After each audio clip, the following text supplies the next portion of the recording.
This podcast is supported by Talkspace. When my husband came home from his military deployment, readjusting was hard for all of us. Thankfully, I found Talkspace. Talkspace provides professional support from licensed therapists and psychiatric providers online. Military members, veterans, and their dependents ages 13 and older can get fast access to providers, all from the privacy of their computers or smartphones. I just answered a few questions online, and Talkspace matched me with a therapist. We meet when it's convenient for me, and I can message her anytime. It was so easy to set up, and they accept TRICARE. Therapy was going so well, my husband and I started seeing a couples therapist through Talkspace too. Talkspace works with most major insurers, including TRICARE. Match with a licensed therapist today at Talkspace.com/military. Go to Talkspace.com/military to get started today. That's Talkspace.com/military.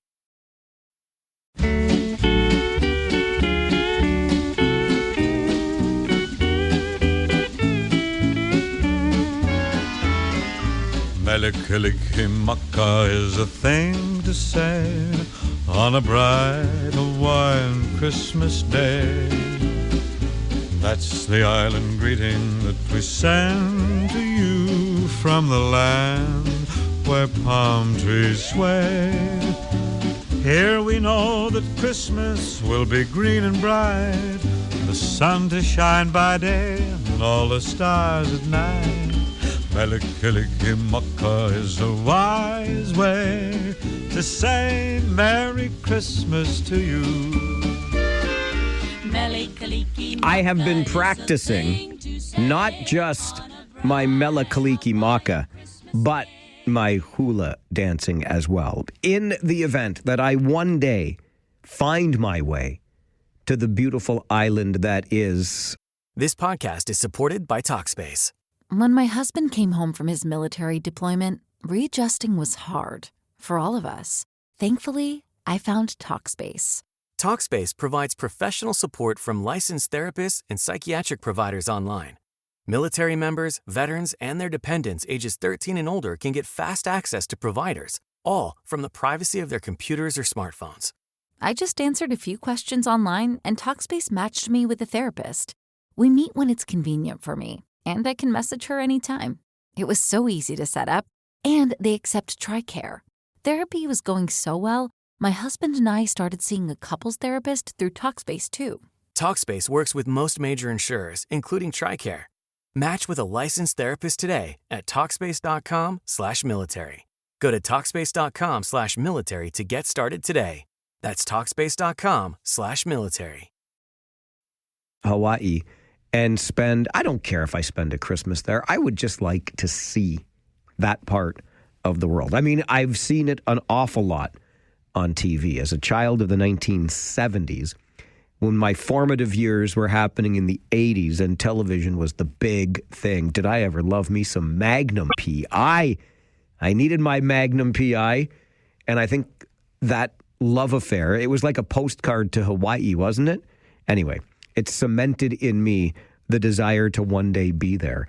And so why not start our day today on this final Friday before the Christmas break with Bing Crosby and the Andrews sisters singing a little Mela Kalikimaka. It's the thing to say on a bright Hawaiian Christmas day, which is the exact opposite of this nonsense that's what the... I went to bed last night and things were fine. You know what I'm saying? Goodness gracious me, things are far from it this morning. It was a bit of an icky drive, if I do say so myself, earlier today, but 'tis the season for all of this nonsense. And I'll give you a little, I think anyway, for me, it certainly is, reason for optimism when I get to our Farwell Show 5 in just a bit. But just a reminder to you as we get underway this morning, and I started with some Bing Crosby. I suspect we will be hearing more of him as this show goes along because it is All Request Friday. And on this particular All Request Friday, we are asking you for your favorite Christmas songs. You want to hear a little bit of a Christmas song? Well, gosh darn it, we are here to grant that wish for you. So drop me an email, mike@570news.com, or just give us a call, Devin is more than happy to talk to you. I think he's even got a festive sweater on today. If I'm seeing correctly through the glass, yep, it is. He's got the festive sweater. It must be that time of year. Call Elf Dev. I don't know why I just said that. And tell him what song that you would like to hear. It's an all request Friday Christmas music edition. And this is usually one of our more popular request days. So fear not. If we can't get to your song today, I'm going to be here next Monday and Tuesday, and we're doing all Christmas music on those days too. Okay?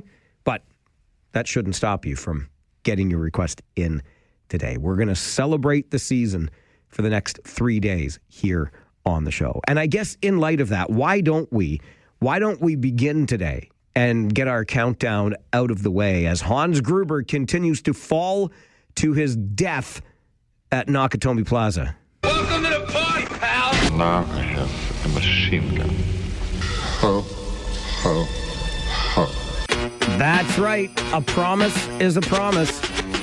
Our 570 News Radio Tree of Hope 50-50 raffle went well beyond $70,000, finished at just under $120,000. Way to go for Family and Children's Services. But I promised I would count down Hans if we got to only $70,000. We far surpassed it. So down 3 more days to day number 16 goes Hans Gruber down the Nakatomi Tower. Again, think about your life choices. You call this a Christmas movie. We are counting down a man falling to his death. I've got 2 more days to go on the show next week. We'll move him 4 days for each of the days I am here, and that'll take him from 16 where he is right down to 24 next Tuesday. And we can celebrate together the death of the evil terrorist Hans Gruber. Okay, he wasn't a terrorist at all, was he? He was just a common thief. Oh no, au contraire, I am an exceptional thief.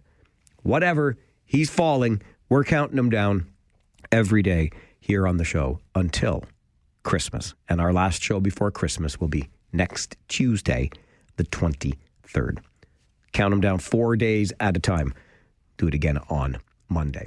Thanks to all of you. There are 3 different times over the past couple of days I have received from you the optimistic anticipation of some completion or some part of an eventual completion of Highway 7 between Kitchener and Guelph. Both Marino and then just this morning, Mike, who listened to us from the fine city of Guelph, have pointed me in the direction of a nice big sign right there near the Hanlon and Woodlawn Road that says Highway 7. There's work being done. I'm not positive that the work being done in that particular spot is not just clearing out the brush, which they've done multiple times already, because you see, they cleared out the brush, Hanlon and Woodlawn Road in Guelph, to make way for the new Highway 7. And then, of course, the new Highway 7 hasn't been built. So they went back and had to do it again because it grew back, because it takes so long to build the ding-dang highway that will probably never be built. Anyway, there's a big old sign there that says Highway 7, new Highway 7, Ontario at work, whatever it is. So thank you for alerting me to that. Haven't been to Guelph since the last time the Rangers were there. And Russell sent me an email yesterday as well, pointing out that on the expressway in Kitchener, we are also touting the new Highway 7 from Kitchener to Guelph. That's because when you're on the expressway in Kitchener, in and around the Victoria and Frederick cutoff, that's where the Victoria Street Bridge has come down in Kitchener. And that's going to be a year-long mess for folks in that area of town. But the idea here, you get the new bridge, it's wider, it's this, it's that, and it will eventually be a part of, or it will be a part of, the eventual Highway 7 from Kitchener to Guelph. So I get what the province is doing here, obviously. I mean, these parts of, these bits of work are parts of the overall picture of what they intend to have happen here, but come on with your coming on. Like, you can say, show me, when they have heavy equipment digging up the ground and actually getting ready to carve out the highway, I might start buying what you're selling. Until then, my friend, I apologize. I don't want to be as cynical as I am, but I can't help it. It's decades it's decades. But yes, that's why those signs are there. I'm not certain what they're doing on the Guelph side, but when you see the sign as you're traveling the expressway through Kitchener, that's because they are replacing the Frederick Street Bridge. And that will be a part of what might eventually one day, maybe, perhaps, sort of, could be part of Highway 7. Every time I say Highway 7, I just have to laugh. All right, let's get to your Farwell Show 5 for this Friday morning. The 19th of December, number 1, Waterloo Region has become just the second municipality in Ontario to resist renewing a contract with Enbridge Gas to build pipelines on public land for free. The region's acting regional solicitor, Fiona McRae, explained at a meeting last month. There has been a bill submitted at the Legislative Assembly, and other municipalities are in favor of a change to regulations under the Municipal Act that would allow municipalities to charge fees for-profit entities such as Enbridge to use regional lands for their services. So the proposed amendment would allow for the region to do that should that amendment be made. The other Ontario municipality to push back so far was Guelph.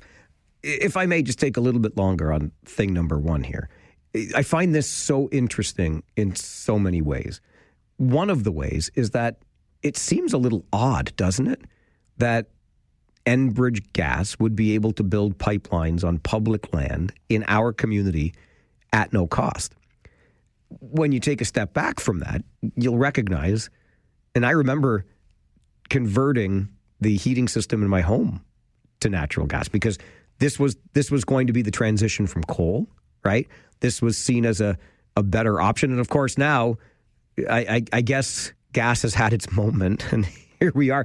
Now the argument is, and it makes sense. Like, why does anybody get to build on our land? Enbridge Gas is a for-profit entity. Why do they get to build pipelines on public land at no cost? Of course they should pay for that. And if they do, then municipalities, well, have more money in the bank, don't they? And perhaps they could use that money for green tech initiatives, whatever, or to keep our taxes at a reasonable level. Anyway, that's part number 1. Part number 2, though.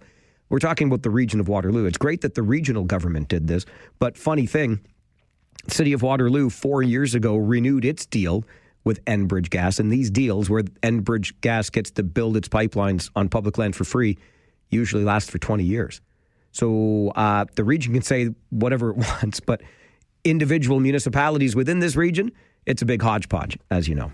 Anyway, I find that rather interesting. I wanted to share with you. Region and Guelph pushing back. Say, hey, Enbridge Gas, you can't build your pipelines on our public land for free. Number 2, on your Farwell Show 5 this morning, the region has made a rather interesting announcement. Interesting to me. Perhaps you'll find it similar. There is going to be an amendment to the site-specific bylaw that was brought forward and is currently in court for the encampment at Weber and Victoria. So as you know, the next hearing is scheduled, I believe, for February. But on January the 7th, there's going to be a public meeting here in the region to look at an amendment to that site-specific bylaw. I find the timing very interesting. First of all, we're heading into the holidays. Who's going to be really thinking about these things? Second of all, it was just yesterday or just this week that the transportation minister was here and said, shovels in the ground for our new central transit hub in Kitchener next year. I'm going to put a shovel in the ground. But we know that the reason that the region brought forward the site-specific bylaw in the first place is to clear that encampment because it will be a key part of the ultimate construction of that central transit hub. They need that land. So very interesting. Things are still tied up in court, but an amendment to the bylaw being brought forward, and you can weigh in on it at a public meeting on January the 7th. You might want to just set yourself a reminder because, again, holidays. Number 3 on your Farwell Show 5 this morning, many Canadians might have to dig themselves out of snow ahead of this coming weekend as a wintry wallop continues.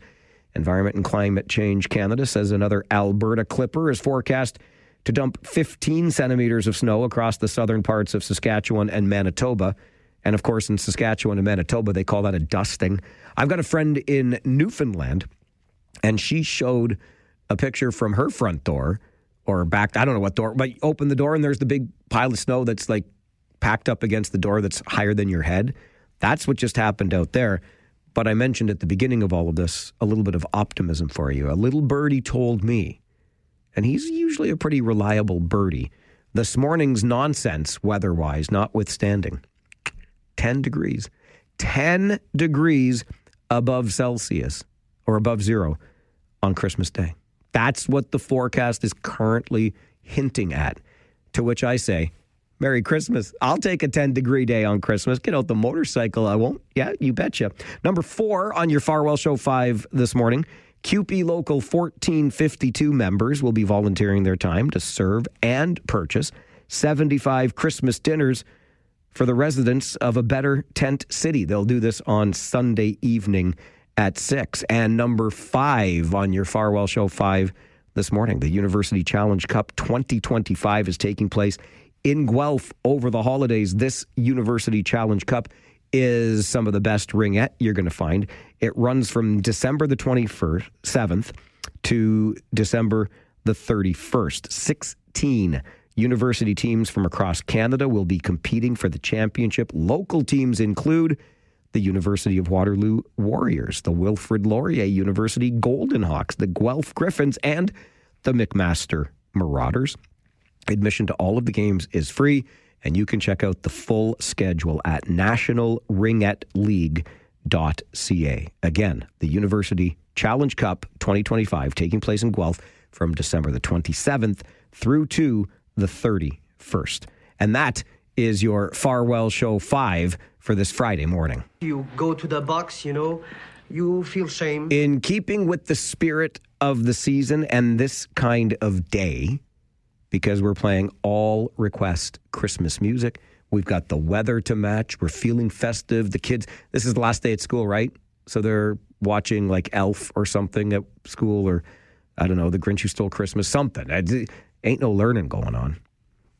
Anyway, we're going to keep with this and make our not $1 million question today a holiday-themed question. Remember, it's the not $1 million question because I cannot, as much as I would like to, give you $1 million for getting the answer right. However, we'll be so impressed with you. We will be talking about you over Christmas dinner because we're so impressed that you could get right the answer to our not $1 million question, which today is 1 in 5 people say this is the most stressful part of Christmas.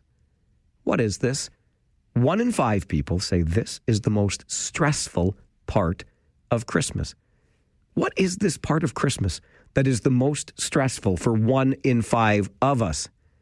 I don't know what the hell the other 4 in 5 of us are doing, but for 1 in 5 of us, this is the most stressful part of Christmas. What is it? Open phone lines to take your guesses. Make us talk about you over Christmas dinner.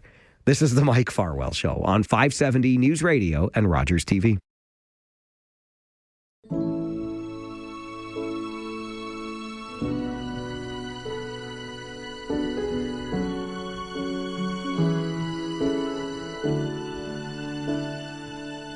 One Christmas many years ago when I was just a boy, I walked along those snowy streets, the windows full of toys. My mom and dad both held my hands, a crowd was up ahead. They gathered round a man who sang, and this is what he said. Oh, these are the tenors with Santa's Wish. Teach the World by request from Nathan on this All Request Friday, Christmas Songs edition. It's not the Nathan you think either. Apparently, there is more than one Nathan listening to this show. Don't worry, Nate Dogg, as he is affectionately known on this show, will have his Christmas request played later, and you can have yours played as well. Just give us a call or drop me an email, mike@570news.com. Let me know what Christmas song you would like to hear some of as we play your favorites on All Request Friday, the Christmas Songs edition. In keeping with the spirit of the day, our not $1 million question, also Christmas themed today, and that not $1 million question is, 1 in 5 of us say this is the most stressful part of the holidays. What is this? Let's get to the phones and see if we can find an answer. Jenny, good morning. Good morning. What is the most stressful part of Christmas for 1 in 5 of us? Okay, well, it's not really in the spirit, but I'm thinking maybe family. Jenny, what are you trying to say? What's it like at Jenny's place at Christmas time, huh? Can I come? Because I want to watch, just as an impartial observer. I had another guess, but I had to do that one. I love the guess. I think, listen, if you want to come to my place, I'll show you some dysfunction too, but not the answer we're looking for. Thanks for playing. Happy holidays. Bye-bye. You too. Bye-bye. We put the fun in dysfunctional with the Farwell family. I'll tell you that for free. Next, we'll go to Bill, see if he knows the answer to our not $1 million question. Good morning, Bill. Good morning, Mike. For me, it's trying to figure out what gift to buy. You know what? That was exactly my guess, and we are both dead wrong. Hey, I tried. All right, Bill, thanks for the call. Merry Christmas, my friend. You too. Thank you very much. I think it was an excellent guess. That was the first thing that came to my mind as well, but not the answer we're looking for. See if George has got it. Morning, George. Good morning. I know this one. I feel nervous, Mike, just thinking about it. Really? You know the answer? I do. Okay. It's in-laws. You and Jenny are on the same page, George. Right. Not the answer we're looking for, but a great guess. Appreciate it. I mean, who can't help but think of Christmas Vacation, the Griswolds? Everybody's just in chill mode, right? Somebody's dozing off while watching why are they watching the Thanksgiving parade at Christmas? Anyway, blah, blah. Then the doorbell rings, and all of a sudden, the family is at the door. And Clark promises to go park the cars and do something else that will keep him away for the rest of the holiday season. It's not the in-laws. Sandra is going to take a shot here at the not $1 million question. Good morning, Sandra. Good morning and Merry Christmas, Mike. Merry Christmas to you too. Thank you very much. 1 in 5 of us say this is the most stressful part of Christmas. What is it? Stocking stuffers. Stocking stuffers. Another great guess, but no, not quite. Not the answer we're looking for. Okay, it is at my house. It is at your... What makes the stocking stuffer so stressful? I don't know. I really don't know. And every year I look at those stockings sitting there and think, why am I doing this to myself? Why are you doing this? Sandra, that's the better question. Let's investigate that a little bit. I really don't. I think I thought it had to be done, and I did it. But, my people are all old now, so it's not nearly as much fun as it used to be. No, I get it. Great guess, and I hope you do okay with the stockings this year. Thanks, Dave. Thanks, Mike. You're welcome. You too. Bye-bye. Merry Christmas. Here's the thing. You put some body wash and some deodorant or soap in there, but if I got, honestly, one of my favorite things, now Sandra makes me think of it, as a stocking stuffer as a kid, those books of Lifesaver rolls. How awesome were they? That was one of my favorite things to get in a stocking. Marianne is with us this morning playing the not $1 million question. Good morning, Marianne. What about cooking the turkey dinner and making sure it's done right? I also, just like Bill, I thought that one too. Here's the thing. That would be for 1 in 5 of us that's stressful because that's the 1 in 5 doing it. You know what I do when the when the turkey is cooking? I sit around on my fat butt. My beloved takes care of all of it. Not the answer we're looking for. I know. Isn't she awesome? Yes. It's not the answer we're looking for, Marianne, but thank you. You're welcome. All right. Have a great day. You too. Thanks. Thanks. Bye-bye. And Merry Christmas, too. I should add in there. It is stressful, isn't it? Because you're feeding a whole lot of people. The turkey has to be just right. And obviously, you don't want anybody going home with food poisoning for Christmas. Mike, Farwell's Force member number 37 from beautiful Point Clark. Good morning. I would say, given my past experience in the past several days up here, traveling to your relatives through the weather. Another excellent guess. Not the answer we're looking for, but an excellent guess. Thanks for playing along, Michael. No worries. Merry Christmas. Merry Christmas, sir. All right. Great to hear from you. I remember we were going to visit my beloved's family in Stratford, and we left Kitchener, and it was a beautiful day. but you know the snow belt and everything, right? And we got towards New Hamburg. We weren't even in New Hamburg yet, and holy Hannah, was it? Like, it was a white out, basically, on Highway 7. It was crazy, but not traveling. So we didn't get the answer yet to our not $1 million question today. 1 in 5 of us say this is the most stressful part of Christmas. I will give you the answer before 10 o'clock. We'll probably even have time to take a few more guesses before 10 o'clock. 1 in 5 of us say this is the most stressful part of Christmas. Stay tuned for the answer. After this update from the 570 News Center, we're going to talk to the chair of the Waterloo Regional Police Services Board, who says that new $173 million communication center is essential. We'll find out why next on the Mike Farwell Show, 570 News Radio and Rogers TV.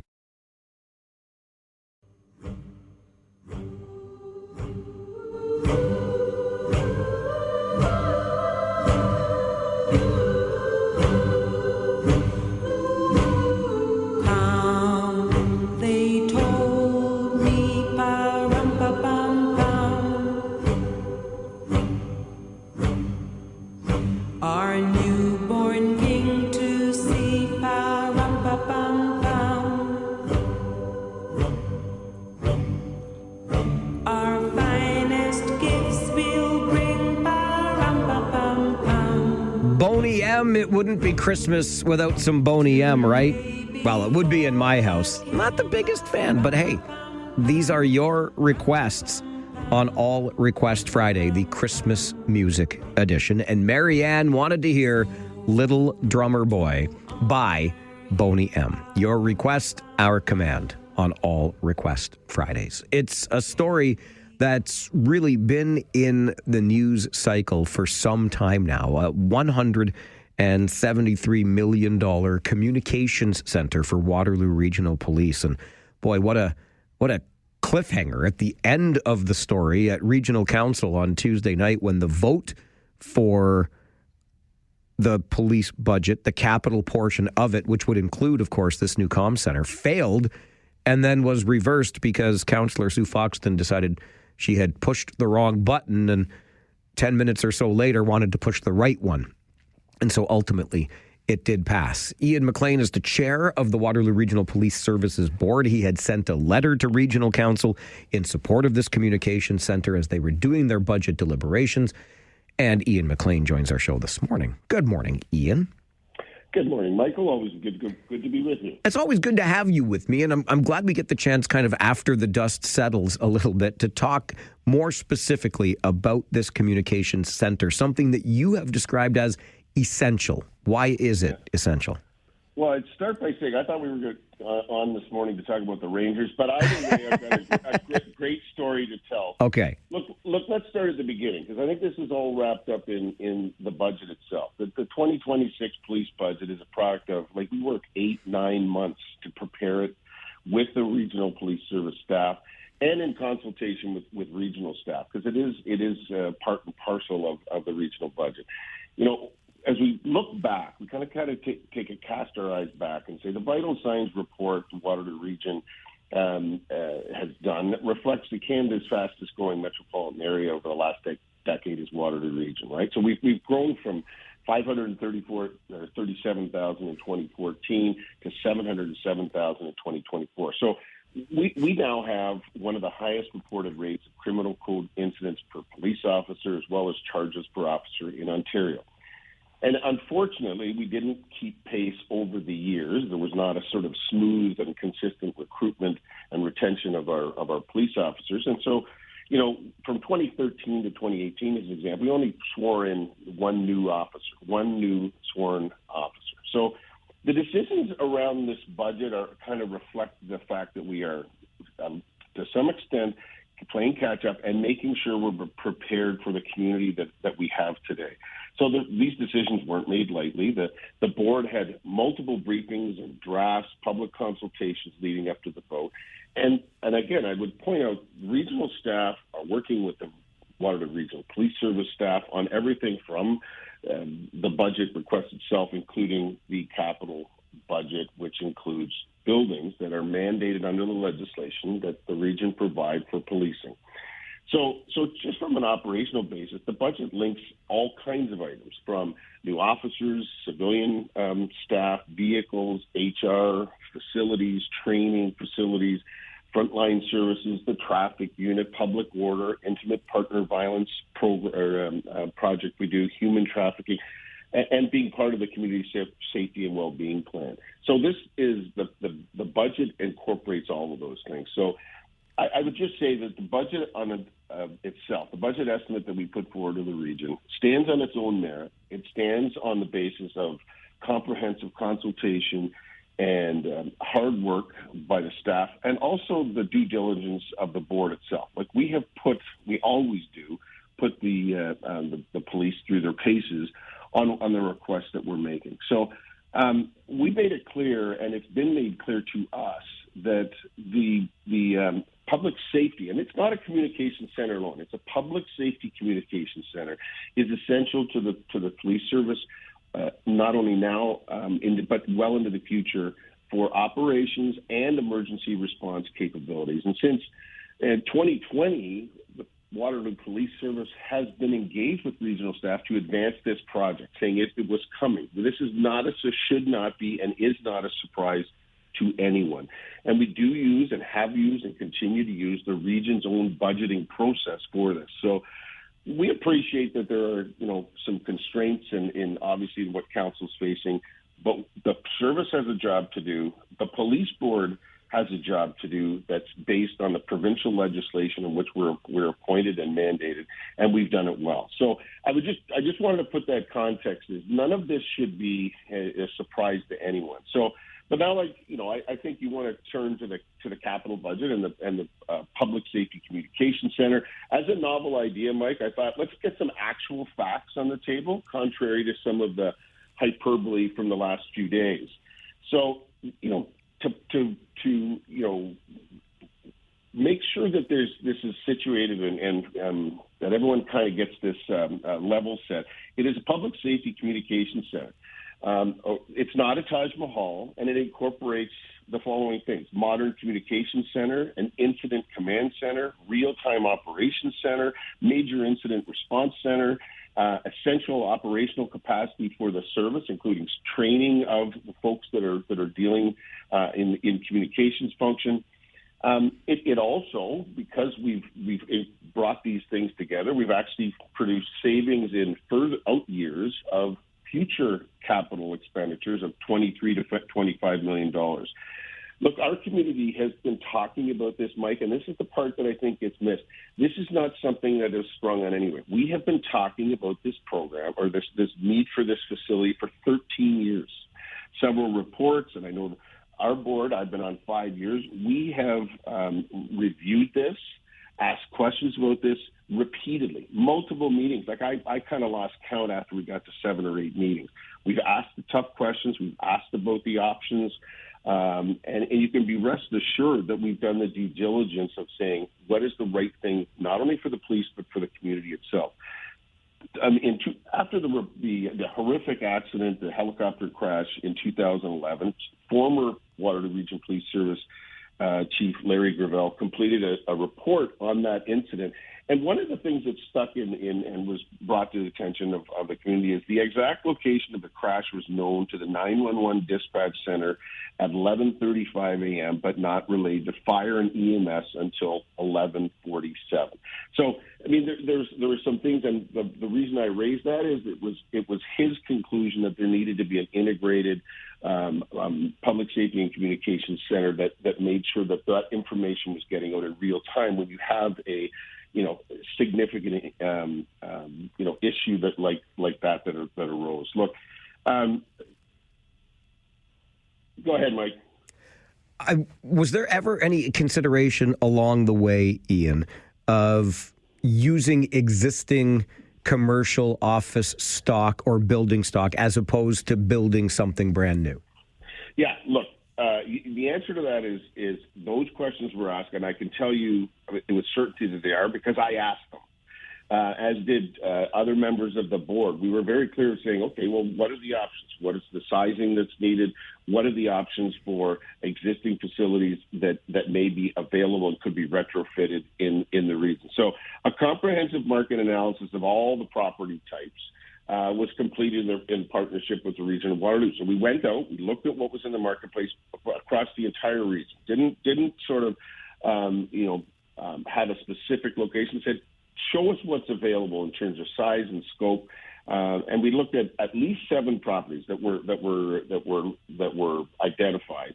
The conclusion of the analysis was the recommendation to come back and do a standalone campus building on the Maple Grove campus where the headquarters is.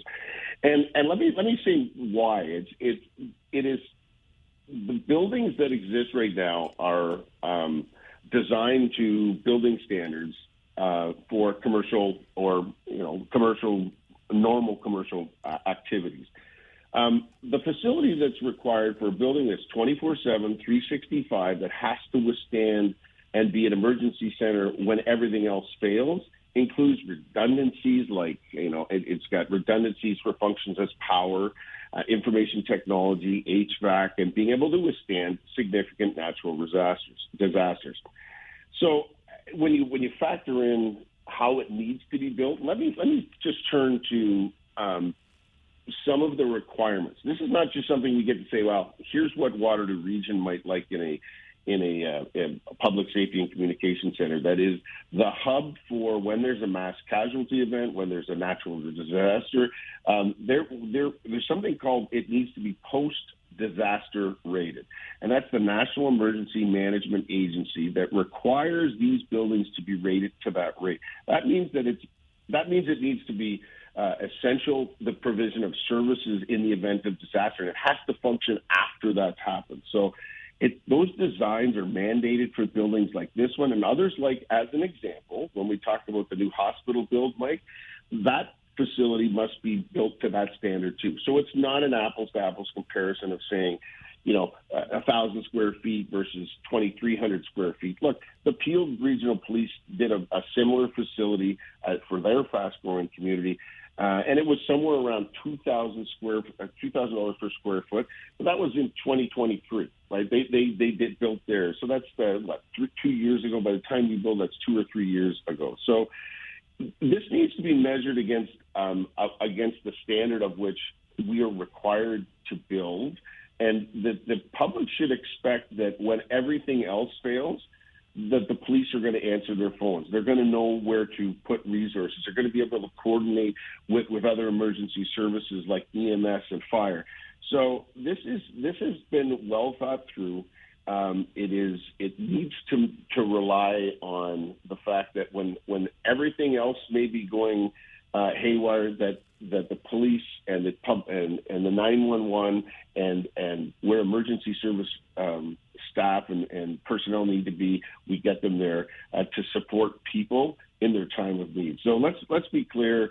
I think to wrap it up, I would say the board's done its due diligence very thoroughly. Any suggestion of the contrary is a crock. This is not a Taj Mahal. It is the building required by our community, mandated for this type of facility by NEMA, and it meets the specifications that this type of building should demands and should be present. And it's been in planning for years. This should be a surprise to no one. So, I think that's where I would leave it. It's fine to question. I understand it's a significant investment, but it's one that we've been planning for and has been in the public record. There's no surprise. We've been talking about this. We've been doing the planning for years. Ian, I appreciate you making time for the show this morning to shed light on this, because there has been a lot going on with this building in particular through the week in the budget process. So appreciate you here this morning. You going to be at the game tonight? I will be. Good. I'm bringing my daughter, who's home from Ottawa, so thanks for having me. Happy holidays to all of your listeners, and go Rangers. I love it. Ian, back at you. Happy holidays, and we'll talk again soon.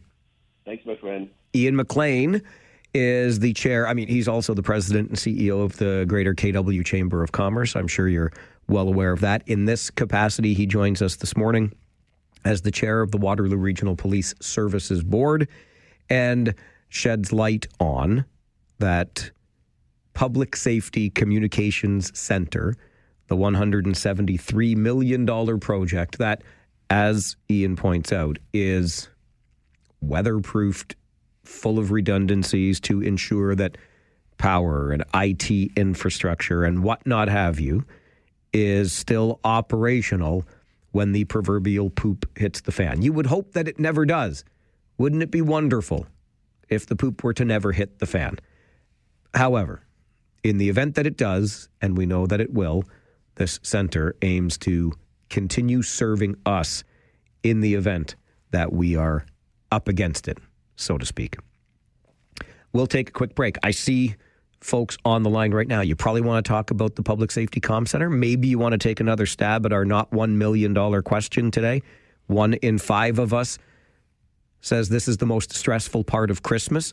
I'll give you the answer to that. Take some phone calls right after this on the Mike Farwell Show, 570 News Radio and Rogers TV. This is not something that is sprung on anywhere. We have been talking about this program or this need for this facility for 13 years. We have reviewed this, asked questions about this repeatedly, multiple meetings. We've asked tough questions. We've asked about the options. And you can be rest assured that we've done the due diligence of saying what is the right thing, not only for the police, but for the community itself. Ian McLean is the chair of the Waterloo Regional Police Services Board. After much discussion around the $173 million Public Safety Communication Center at Council this week, which did pass after a bit of a twist at the end, but it did pass. Board Chair Ian McLean joins us this morning to talk about the scope of the project and the scrutiny that the board put into it over the past 8 to 9 months of working on that police budget. We have your not $1 million question answer coming up before 10 as well. But let's get to the phones. I think Pat wants to talk Public Safety Comm Center, but we'll see. Good morning, Pat. Good morning. Yeah, I just have a comment about the last segment. Yeah. Generally, I'm a big supporter of police services. I think they do a fantastic job, and I'm in favor of obviously providing them the resources that they need to actually keep us safe. But my biggest problem is that I don't get the sense that the more we funded the police, the less crime there is. I get the sense that although we're funding the police, crime rates are not necessarily falling. And so I think that I would like to see convictions, like criminals being convicted and let's say tougher consequences around crime, as opposed to continuing to fund police departments for them to make arrests, but then criminals are essentially released and then caught again and released and caught again, and there's this like cat and mouse game, and it feels a little bit like we're building a bridge to nowhere. I understand where you're coming from on that, and we're getting tangential in a number of ways here. This Public Safety Communication Center is essentially disaster preparedness. I'll put it that way. To your point, and I get that, and when it comes to the amount spent on policing and the level of crime, I have come around to the idea that I still want to have as many resources available to us to investigate those crimes and make those arrests. And then I would agree with you also, Pat, that I would like to see some convictions that act as greater deterrents with the sentencing attached to them. But again, a lot in there, and appreciate you weighing in. I think it's fair comment all around. John, good morning. Hi, Mike. It's Hespler, Johnny. Good morning. Johnny, good morning. A couple of things. I don't have a beef with the board. I think they have a difficult job, and they do a good job of it. A couple of things. My issue is with the consecutive police chiefs. I think it's been, to hear they've hired one officer over a 5-year, that's not acceptable. And also, when we talk about mass casualties, and the gentleman quoted the helicopter crash, there was one fatality in that. I don't know what part of that is a mass casualty. I'm not belittling the gentleman that lost his life, and it was on airport property. If we don't have fire rescue there at the airport, I don't know where else we would have it. So I'm calling a little bit of, what on that. And we need large Scottish gentlemen walking the beat in these crime-ridden areas. And I'll just leave it at that, Michael. Have a Merry Christmas. Thanks, John. Merry Christmas to you, too. Sounds a little bit like Sean Connery in The Untouchables. Is that what you're getting at? Unless I misheard, I didn't hear mass casualty. I did hear the reference to the helicopter crash and the 12 minutes from the time that the crash location was identified to the relaying of that information to other emergency services. But I didn't hear mass casualty come up in there. I'm sorry if I missed it. Regardless, that was the point of that. And I think fair comment as well, if this is happening at or near the airport and we don't have emergency services there ready to respond instantaneously, that's a problem. I'm pretty sure that we do. But thank you for the point on that. Just before our update from the 570 News Center, our not $1 million question today asking, 1 in 5 people say this is the most stressful part of Christmas. What is it? The answer, wrapping presents. Oh, man. I had Scotch tape everywhere back in the day. I've gotten better at this. Maybe it just takes practice. Wrapping presents is what 1 in 5 of us say is the most stressful part of Christmas. That's your not $1 million question answer today. Following this update from the 570 News Center, exposing high school students to possible careers in construction. We'll tell you how coming up on the Mike Farwell Show, 570 News Radio and Rogers TV.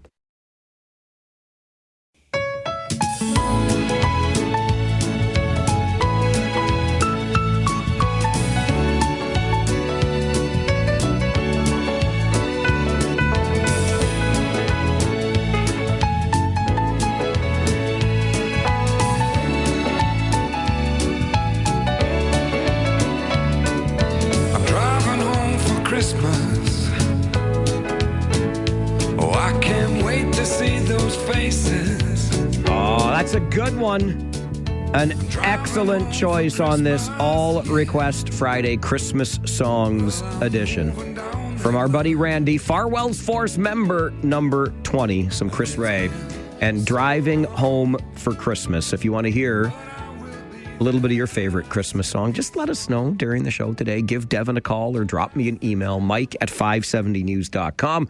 It is our final Friday together before the holidays, so this All Request Friday is dedicated to your Christmas music.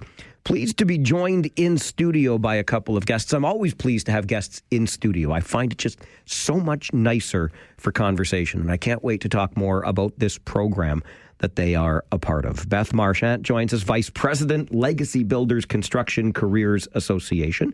Beth, nice to meet you. And Hello. We've emailed a lot. Yeah. Nice to have you here. Good morning.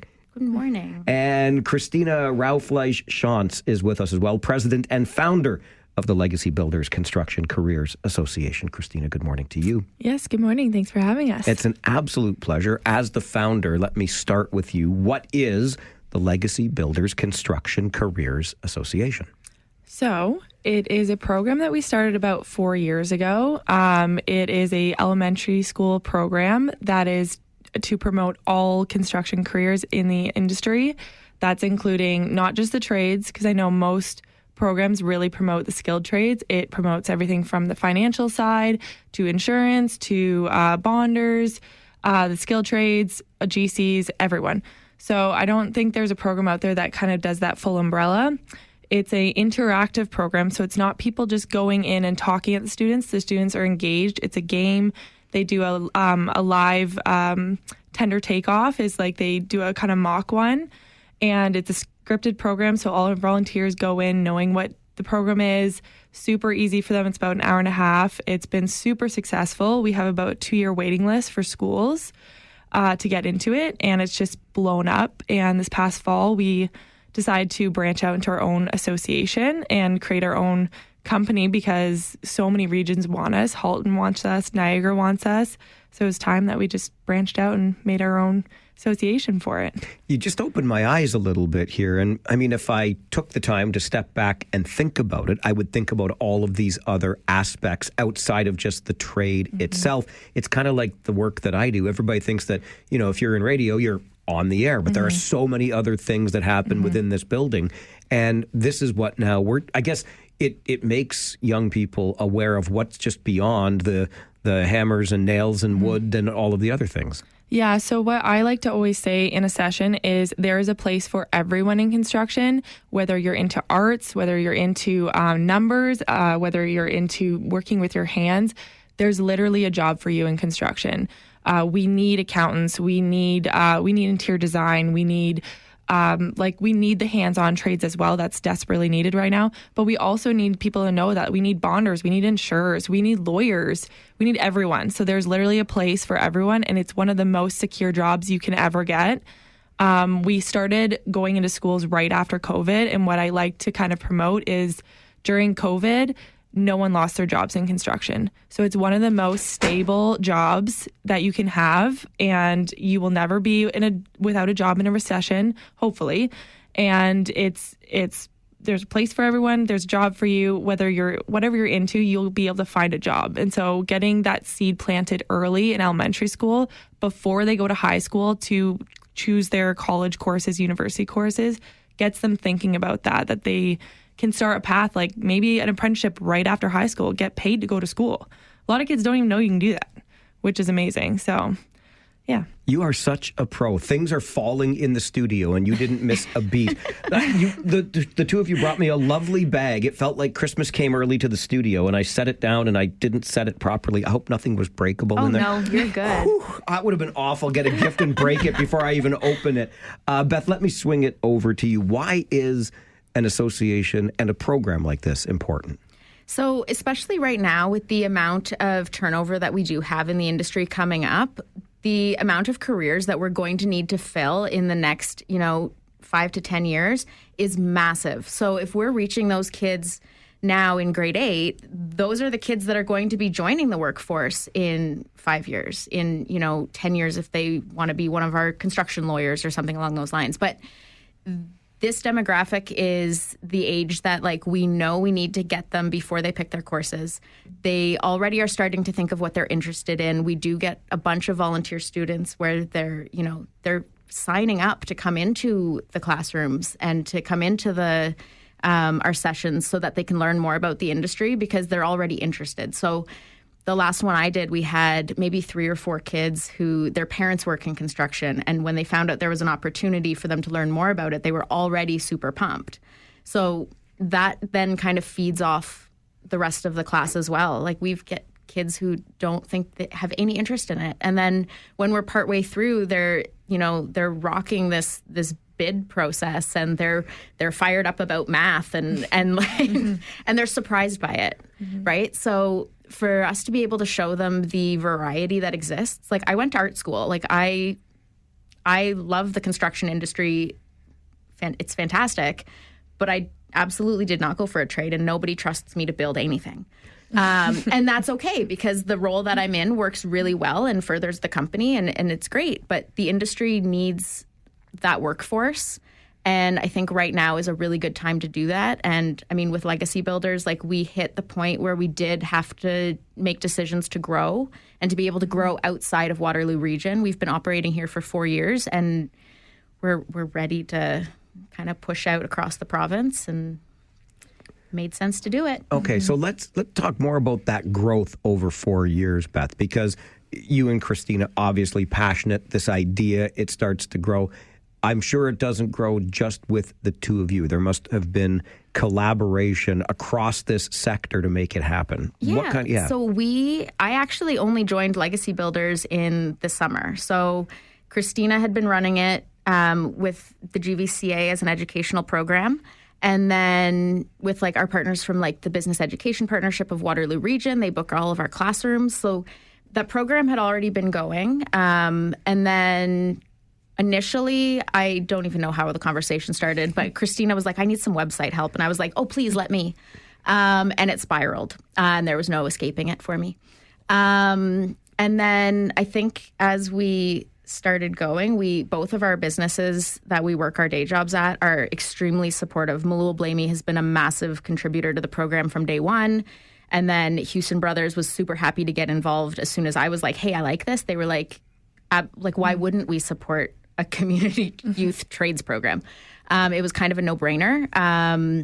And then we've just kept growing it. We do, now that we're incorporated, we have a spectacular board.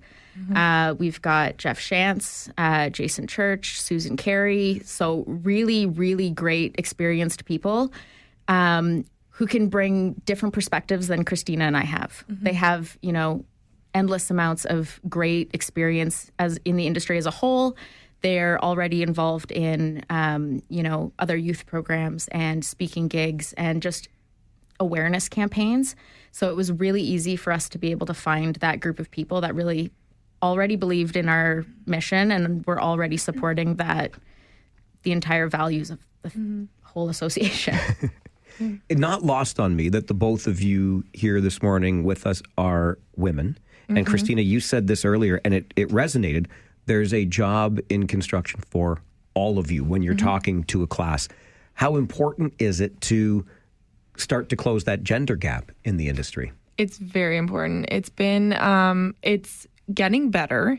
It is obviously not where we'd want it, but one of the things about bringing Beth on, having two women running this construction association is probably like one of the most important things to show kids, because we are like the minority in the construction. Like, we've got a bunch of women now working on site at Malul Blamey, but like it's still a very small number, which we got to show girls that they can do it. They can go on site. They can be like working with their hands. I have one volunteer who she's used to be a teacher or something, and then late 20s was like, this isn't for me. I need to change careers.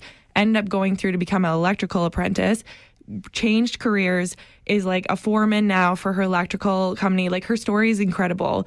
And so I love getting people like that as volunteers, because I like showing students that your story might not be linear and you can still get to where you want to be and love your job. Like, you don't have to just like know right away. You can go different directions. Like, I have a degree in psychology and sociology. How I ended up here, don't know how, but I'm very passionate about it. Legacy Builders has been a passion project. It's a thing I've never taken a dime from. It's completely volunteer based. Any money we get for the program has gone right back into the program. It goes right to the students. So it's something that like I'm just so passionate about, and we just really need to break that gender barrier and all barriers, really. Like, because like I said, there's a place for everyone. Doesn't matter your background. There's pathways. If you don't have the financial support to go to school, there is apprenticeships. There's like sponsorships. There's grants. There's so many things to get students to their dream. And I think it's just really important that we tell the kids early so that they don't think they have no options, because there are options. That passion certainly comes through from this conversation. And Beth, you talked a moment ago about continuing this expansion. Christina referenced Halton region and others already, but continuing this expansion across Ontario. What do next steps look like for Legacy Builders? I know so this year we're booked. We have all of our sessions booked within the first week of us saying we're open for sessions, which is something we're trying to solve. We ideally don't want to ever tell a school, no, we can't, like we don't have the capacity. Sure. So right now our goal is for like 2026, we want to be able to eliminate our wait list. So any schools we missed this year, we can obviously see next year. But then we also have enough interest from certain regions where we're able to say, okay, we're working with the construction associations in those areas. We're working to find volunteers in those areas. And the nice thing is that all the construction associations that we're part of all work pretty closely together in terms of being able to kind of share resources in terms of like volunteer lists and finding people who might be interested. So as we get those volunteers, then we can kind of start to offer that program into Halton region and Niagara would be most likely first branches, just because we're already in that process. But then as we grow, there's not really any reason that we can't copy that in every other association. As we expand, we can, all the kids go home with a little career booklet and a little, like a little swag bag. So they can kind of bring it home and show their parents, like, hey, this is what we were talking about. We're going through all the careers. There's lists of the schools in Ontario they can go to for all those careers, the programs, salary information, like it's all in there. And because they get competitive and they get to, the winning team goes home with sweaters,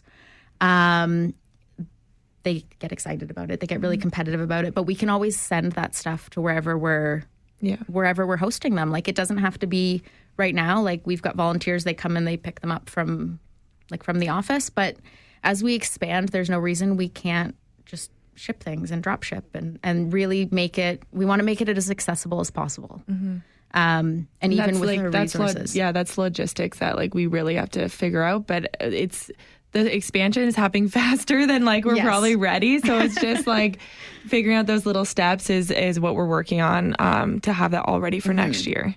Where's a place people can go perhaps to learn more? You talked about the website earlier, Beth. So we are legacybuildersontario.ca.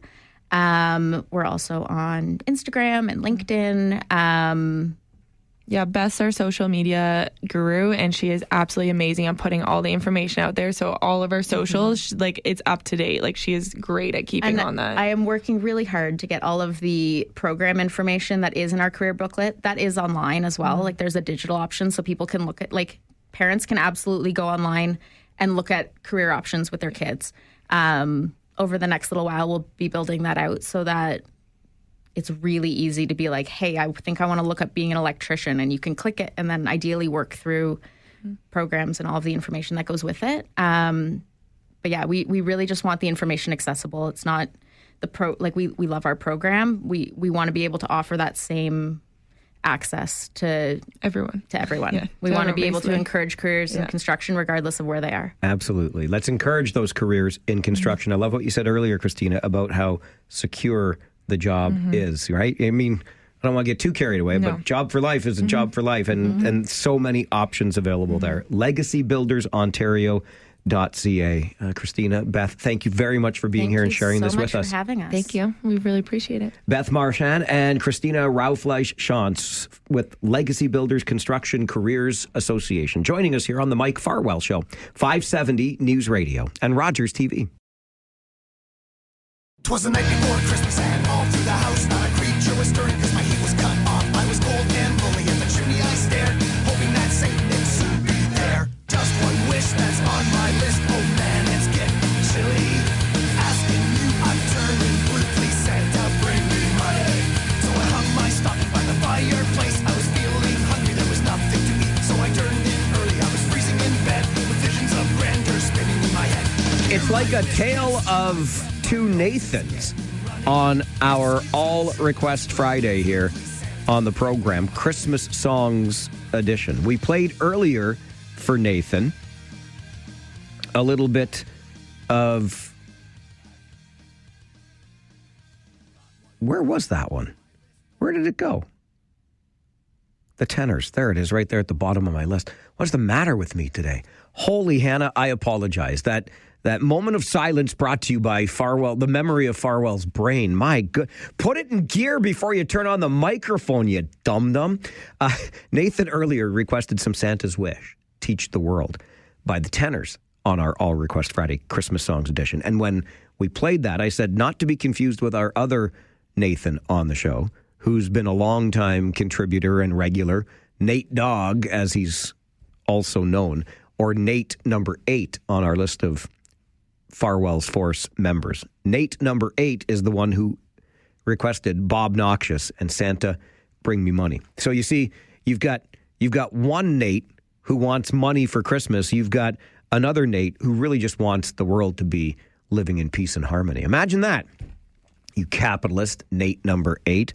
Anyway, it is your All Request Friday Christmas Songs Edition. Send us your favorite Christmas song, and we will play a little bit of it for you. And as an added bonus, because it's the holiday time, right? So you should get extra stuff, or just stuff in general. I'm going to be here next Monday and Tuesday. I had originally scheduled the days off, but then my manager looked at me and said, wouldn't you rather talk to the force for another couple of days and really get people ready for Christmas? And I said, gosh darn it, nothing would make me happier than not sitting at home with Bailey's in my coffee, and instead coming to work for 4 hours of talk radio. So that's what we're doing on Monday and Tuesday. Any residual Christmas requests that we get today, we're going to carry right over into next week. So don't be shy. And our show's next week. Let me just give you a little heads up, because this is all, like, it's not going to be I'm sounding old again, but Farwell on Memorex, right? It's not a tape, not a recording. I'll be here live in the studio, and we're going to have some year-end conversations with local leaders, our regional chair, the mayor of Kitchener, the mayor of Cambridge, the leader of the Ontario NDP, all scheduled to be on the show with us. And we'll talk holiday stuff. You know, we'll share some holiday memories. We'll talk about getting ready for the holidays this year, next Monday and Tuesday, and then I'll bugger off for Christmas Eve and we'll call it a holiday. But going to be here next Monday and Tuesday as well, so keep those requests coming in. Just give us a call, and Devin would be more than happy to take down your request, or drop me an email, mike@570news.com. It is a busy 30 minutes ahead, and that's even before we get to our Friday 4 roundtable from 11 until noon and recap and discuss the week's big stories. But in the next 30 minutes, is social entrepreneurship the key to changing the world? It's a provocative question, and it's one that gets posed in a new book from a graduate of the University of Waterloo. So you'll hear from him around 10:45 this morning. We'll get into that conversation. And your Kitchener Rangers have posted back-to-back victories. They made a trade this week and have a new overage player who likes to score goals on their team. Kitchener coming off a win in Sarnia on Wednesday night, and that wrapped up 5 in a row for the Rangers away from the Memorial Auditorium. So we're finally back home tonight to take on the Owen Sound Attack. And as we do every Friday morning at this time, we'll be joined by Rangers head coach Jussi Ahokas for the Coaches Show. That's coming up next on the Mike Farwell Show, 570 News Radio and Rogers TV.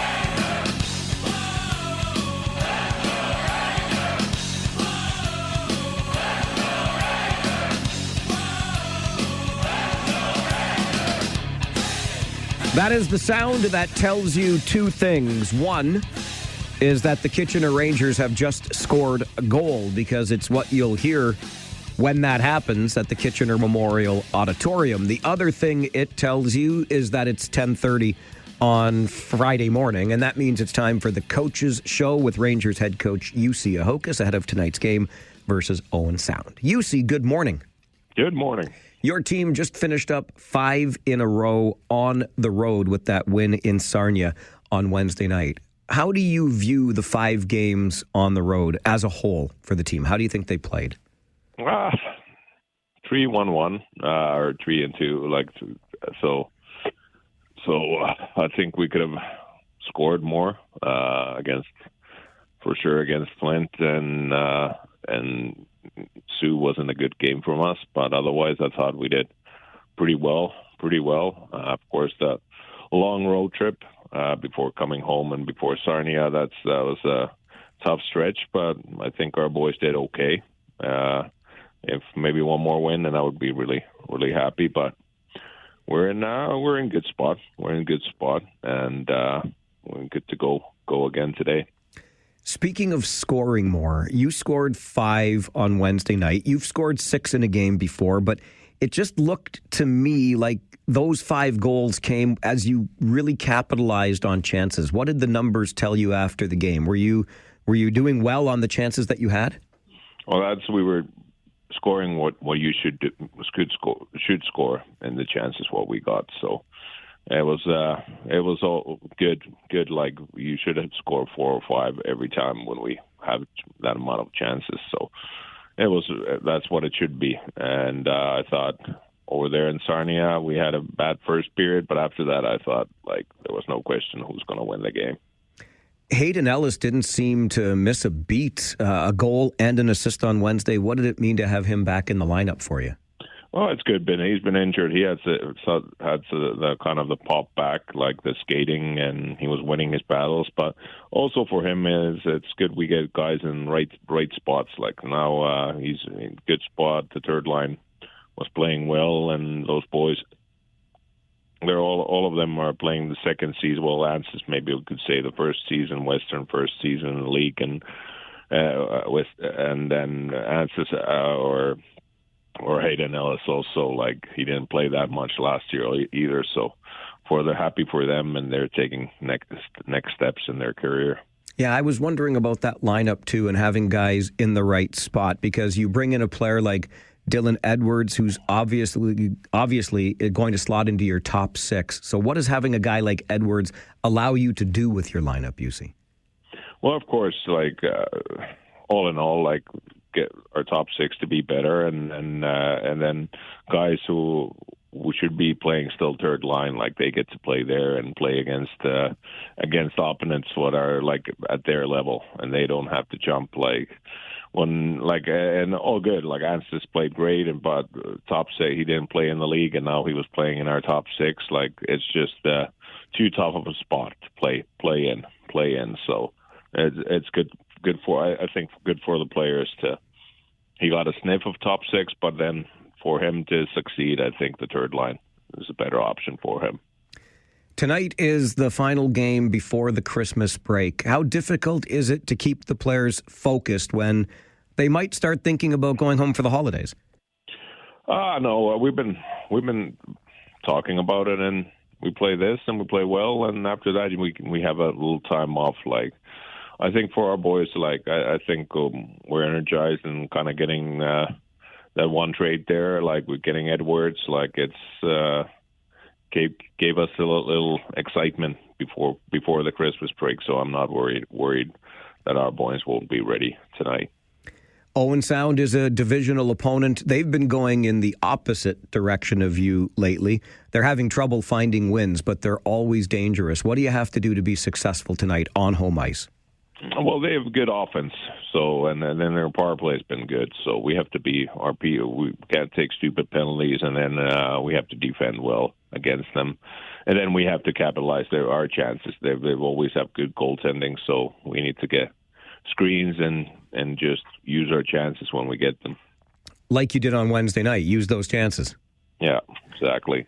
UC, thank you very much for this. We'll see you at the rink tonight. All right, thanks a lot.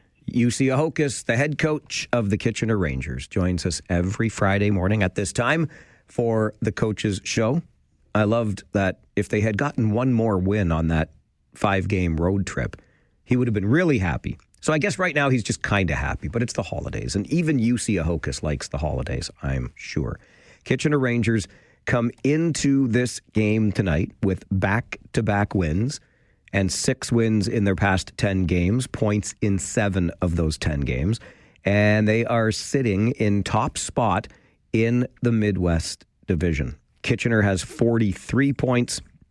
The next closest is London with 39, so a 4-point differential, and both teams have played the same number of games. Owen Sound, 1 point back at 38, and Owen Sound has played 2 more games than both the Rangers and the Knights. Tonight will mark game number 34 for the Kitchener Rangers, so exactly the halfway point of this season. And these teams, as divisional rivals, meet 8 times through the season. They have met already, and we know how tough it can be when the Rangers and Attack play.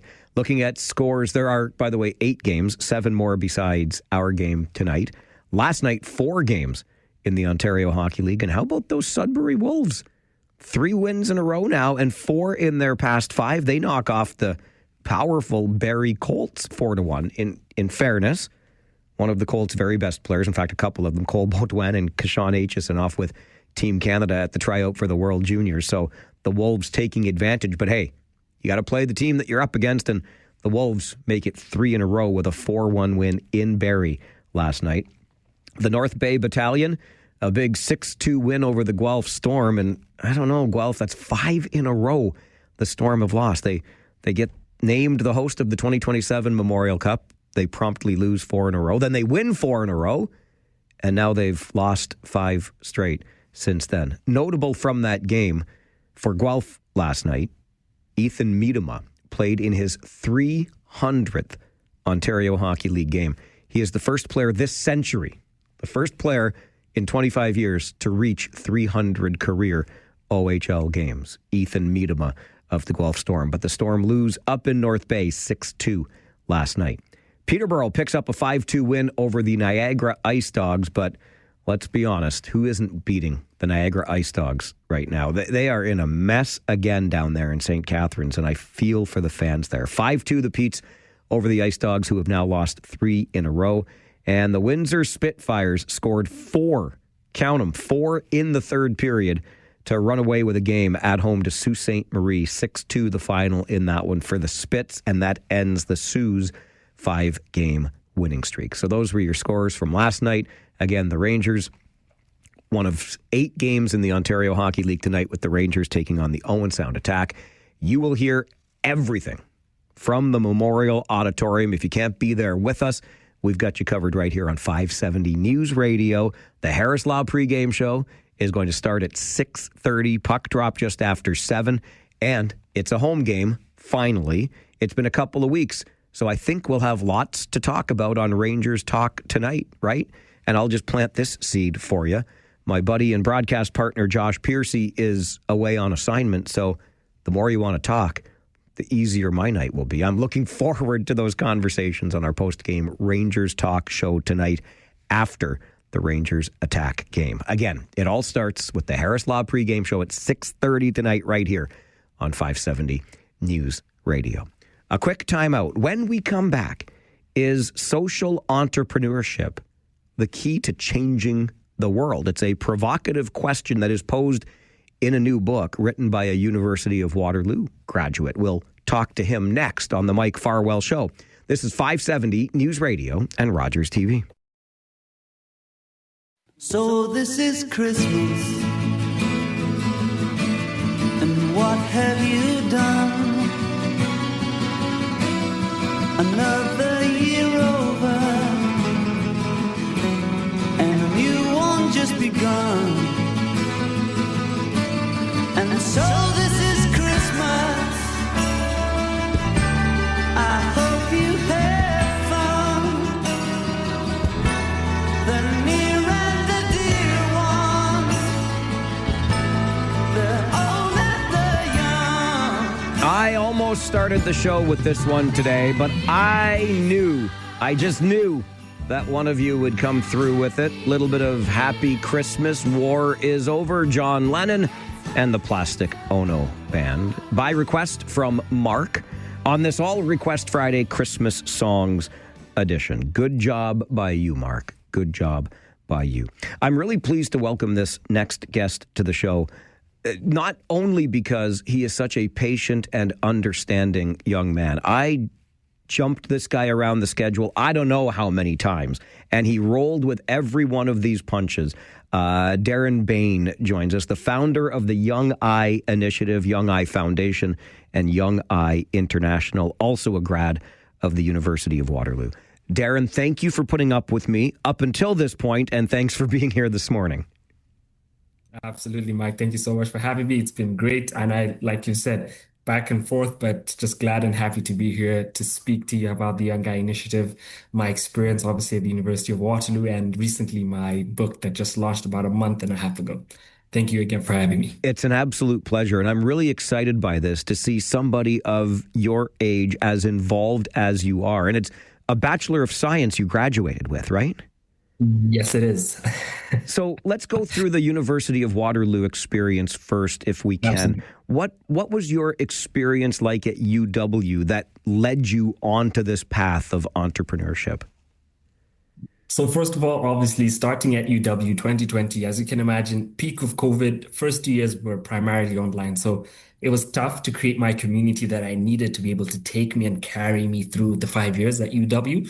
But once I got into the groove of it, came into Canada 2022, I remember telling so many people that when I landed, coming from tropical parts of Uganda, and then being hit with negative 15 degrees on that first day, I was like, this is gonna be something. But coming in as an international student, getting through it, the University of Waterloo's ecosystem, it's a very powerful ecosystem of entrepreneurs, innovators, and it's kind of almost impossible to be in an ecosystem like that and not want to create and to do something. So the good thing for me is I was coming with my philanthropic corporate social responsibility background, starting a nonprofit back home in Uganda as a school project back in 2019. And now getting into this ecosystem, having the mentors, getting into co-ops, BUW being one of the best co-op programs, universities in the whole country, that really just opened my mind to different perspectives, different people. And then I just had to keep it going. And so it's been great. I owe a lot to the University of Waterloo. Now I'm an alumni. I will continue to engage with that ecosystem and grow it as much as I can. But the past 5 years, I would say, have been very pivotal in taking me to where I am now. And I'm sure the lessons that I've learned, the ecosystems I've built, the networks I've grown, it's only up from here. And I'm just thankful for the opportunity and thankful for my parents for putting me through that. Your book, Degrees of Change, Darren, asks a very provocative question. Is social entrepreneurship the key to changing the world? So you tell me, is it? I think it is. I think in a world where entrepreneurship seems to be the theme of everything that we do, in terms of many young people want to get into the realm of creating, doing things, because entrepreneurship at the core is being able to use the skills that you have to create value and add value to a gap that you've identified, eventually creating profits. But what I learned with social entrepreneurship is that there is profit, fine, but there's also translating impact directly into profit. So as social entrepreneurs, we get into this space and look at it as, okay, there's a gap here. We want to be able to create impact. We want to be able to support communities, ecosystems, but how best do we do that?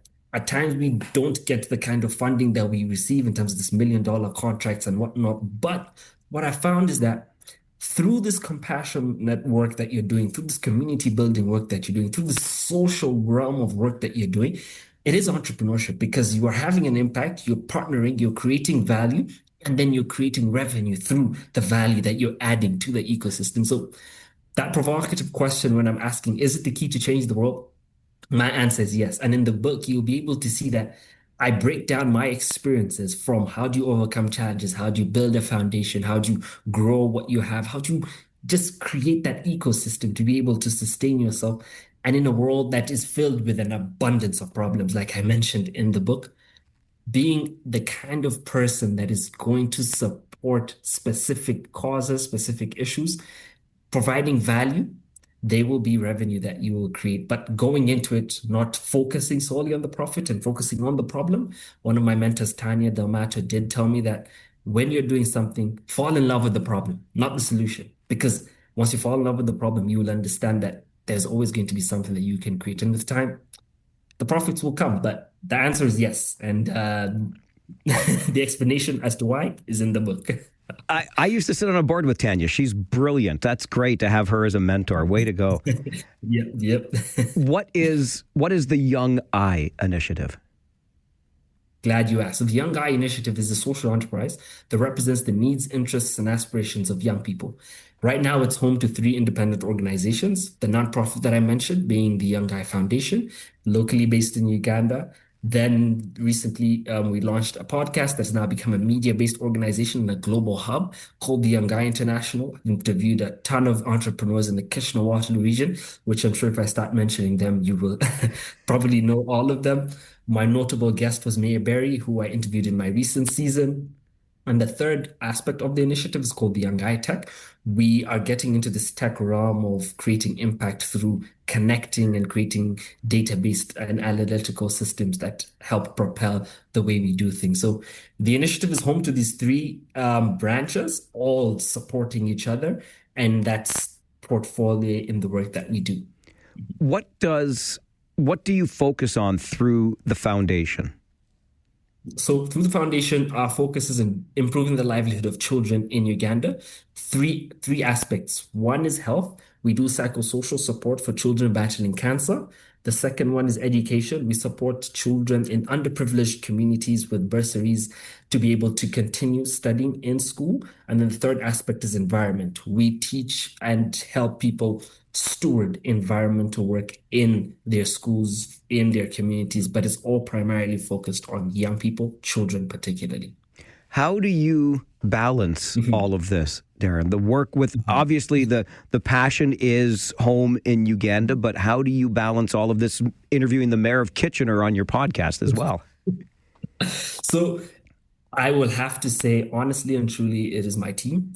I have a great, strong, driven, passionate, ambitious team that at times will think of things before I've even thought of them and will push me to be able to get things done. And it's because of them that all this work has happened. The team that I have in Uganda through the Young Guy Foundation, the team that I have internationally through the Young Guy International and Young Guy Tech, we have just been able to push each other. And we're a group of young people just passionate about getting to the next level, doing what we need. So one, I would say, is my team. The second thing that I talk about in the book as well is having a process, making sure you write everything that you need to do on a day-to-day basis and making sure you're disciplined with your time, because there's so many distractions happening in around us. If you choose and decide, hey, I need to do this in this time, get it done and then do the next thing. Procrastination is something that I had to, slowly work out of. And I found that removing the procrastination aspect of my life has let me get things done quickly and get things done at the rate that I think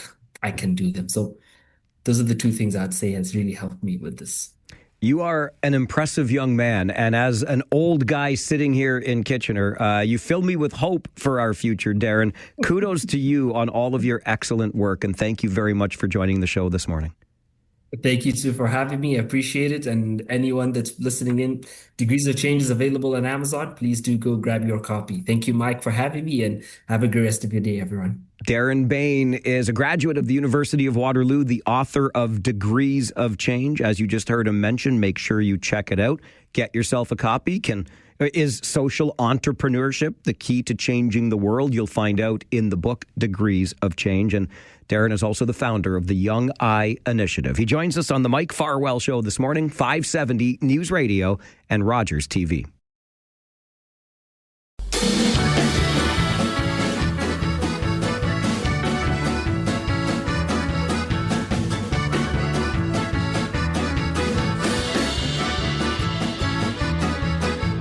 Who's got a beard that's long and white? Santa's got a beard that's long and white. Who comes round on special night? Santa comes round on special night. Special night, beard that's white.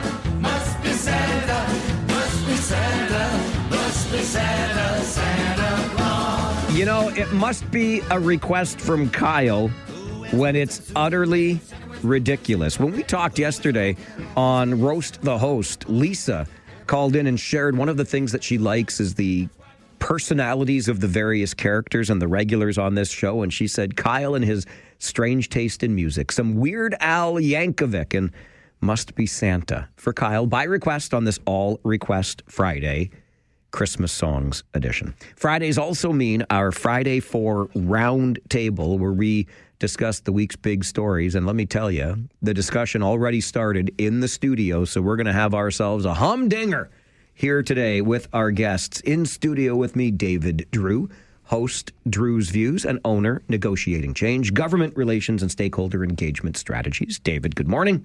Merry Christmas. Merry Christmas to you, sir. Tom Galloway is with us as well, a retired regional councillor and a 56-year veteran of timekeeping at the Kitchener Memorial Auditorium. I'll see you tonight, I assume, Tom? Yes, I'm buying you dinner again. I love it when you do that. Every Friday, almost without fail, you buy me a free dinner. Good to see you. Thank you for being here.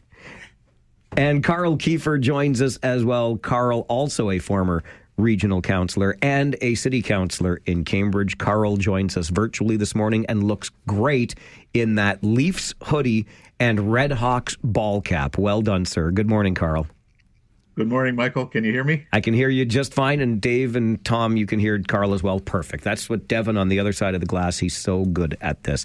All right, let's dive in because I think the first issue is really going to get things warmed up here on the Friday 4. And that is that very strange. It was a budget approval with a twist on Wednesday night at Regional Council when Councillor Sue Foxton voted against the police capital budget and then had an epiphany and decided she wanted to vote in favor of the police capital budget. David, you get first crack. What do you make of that mess? First, I would like to say I believe it was Her Worship Natasha Salonen whom you had to bleep. I did have to bleep her, yes. So God bless her, because that was hilarious. I thought so that was too. just very nicely said. She was not being a jerk about it, but it was like, I'm pretty sure a lot of her constituents appreciated her being blunt. I appreciate somebody that allows me to bleep them, because that's the bluntness I'm looking for on this show. You love me. Well, I love Natasha Salonen more as the mayor of Wilmot because I can bleep her. You're live. Okay. But to the substance of the issue, I'm very curious to hear what Tom has to say because he gave us a little preview in the lead up, but he just dangled it. So I'm very curious. But I listened to your interview with Mayor Foxton, and it's possible she's not that bright. Like, you were asking her some fairly simple questions, and I did not feel like you were getting answers that made sense. And she could have said, I voted wrong, but she didn't. She said, I would like to reconsider my vote.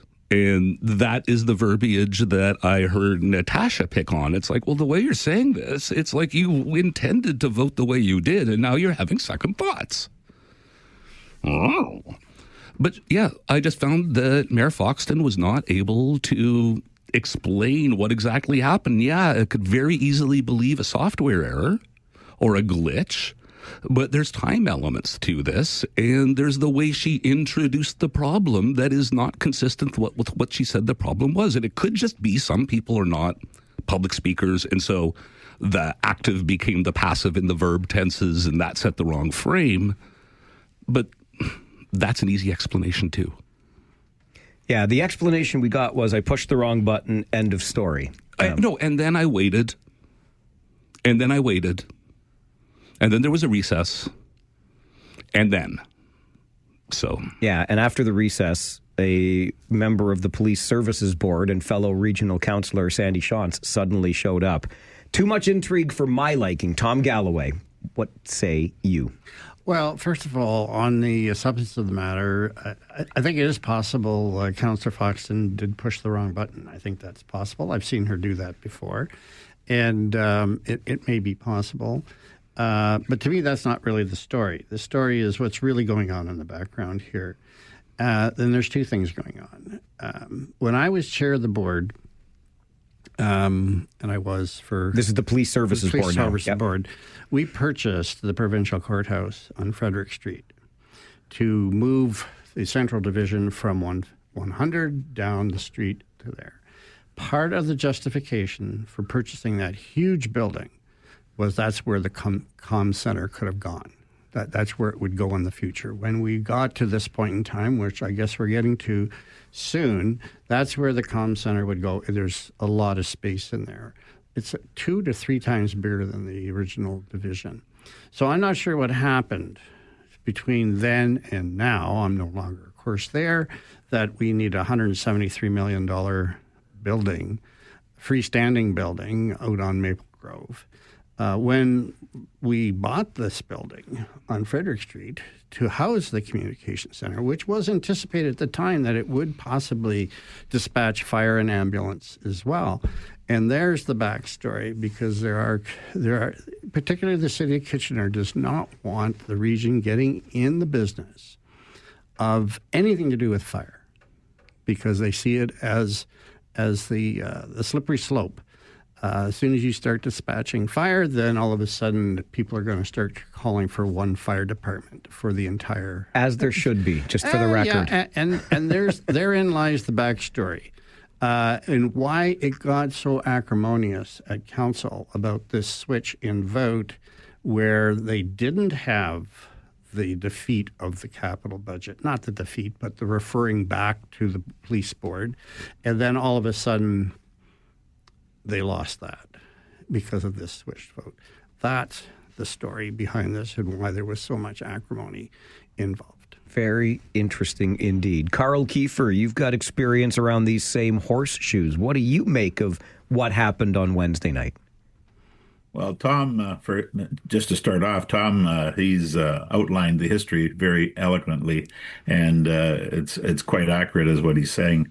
He and I haven't been around the horseshoe for a while now, but I was quite dismayed with what went on myself, and it's fine to say you push the wrong button, but when you push the wrong button, you push the wrong button. I mean, a vote is a vote, and to me, it always has been. And I have voted wrong in my estimation at times, but you live with how you vote. And I mean, the matter here is that the communication center, in my estimation, is needed. Whether it's needed to the extent of 173 million, that's the big question here. And I didn't like the way the whole thing went down. I don't think a lot of people did, and I'm not sure that Sue followed the protocol that she should have followed, and I'm not sure, not being there, and Tom will say the same thing, not being there, you don't know what the conversation between staff and her or staff and council was, and it's just I didn't like the fact that it went down the way it did, though, Mike. Robert's Rules of Order have two ways for your vote to be reconsidered. One is you can say, I screwed up. Is everybody willing to let me change my vote? Has to be unanimous. One person objects to that. That's it. The other is to have a motion of reconsideration, which has to take place at that meeting, and it has to be put forward by a person in the majority. Doesn't have to be seconded by a person in the majority. And then it has to pass a simple majority vote. 2/3, right? No, just simple majority. Okay.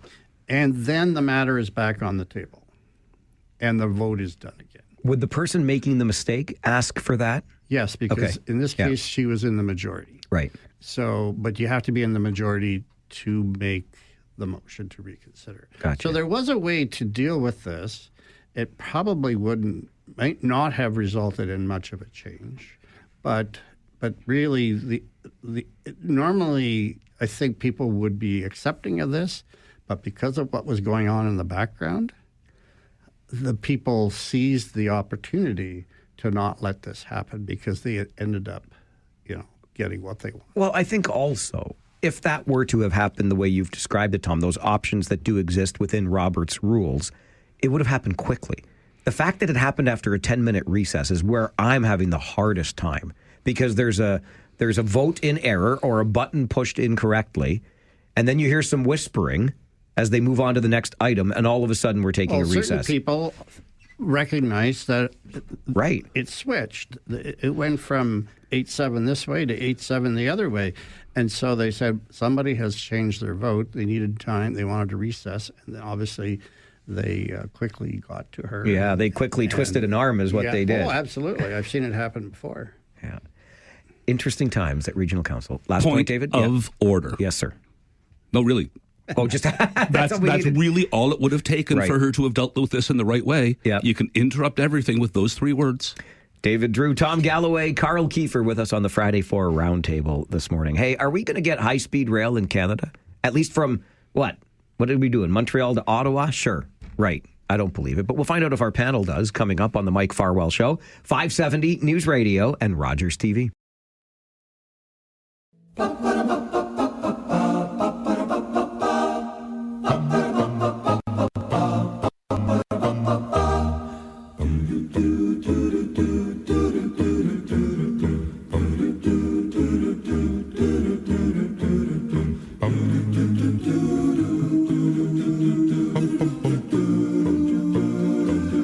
I could just get into this for almost the rest of the day, but I do enjoy our Friday 4 Roundtable. It's an all Request Friday Christmas Songs edition, and Lorraine wanted to hear the Mistletones and Christmas Dreams. There you go, Lorraine. And I'm so glad to hear Lorraine's name. My beloved and I were just talking about her last night, so we haven't heard from Lorraine in a while. A long-time loyal listener of this program. Some Mistletones for you, Lorraine, on this all Request Friday. Tom Galloway, Carl Kiefer, and David Drew are with us on the Friday 4 Roundtable this morning. I'll start with Tom Galloway on this first segment of high-speed rail. The federal transport minister, Tom Galloway, says Ottawa to Montreal. Here we go. And by the way, we're going by 2029. What do you think? Absolutely. It's going to happen. Come on. Absolutely. It's going to happen this time. And you know why, Mike? Please tell me why. There's a new imperative.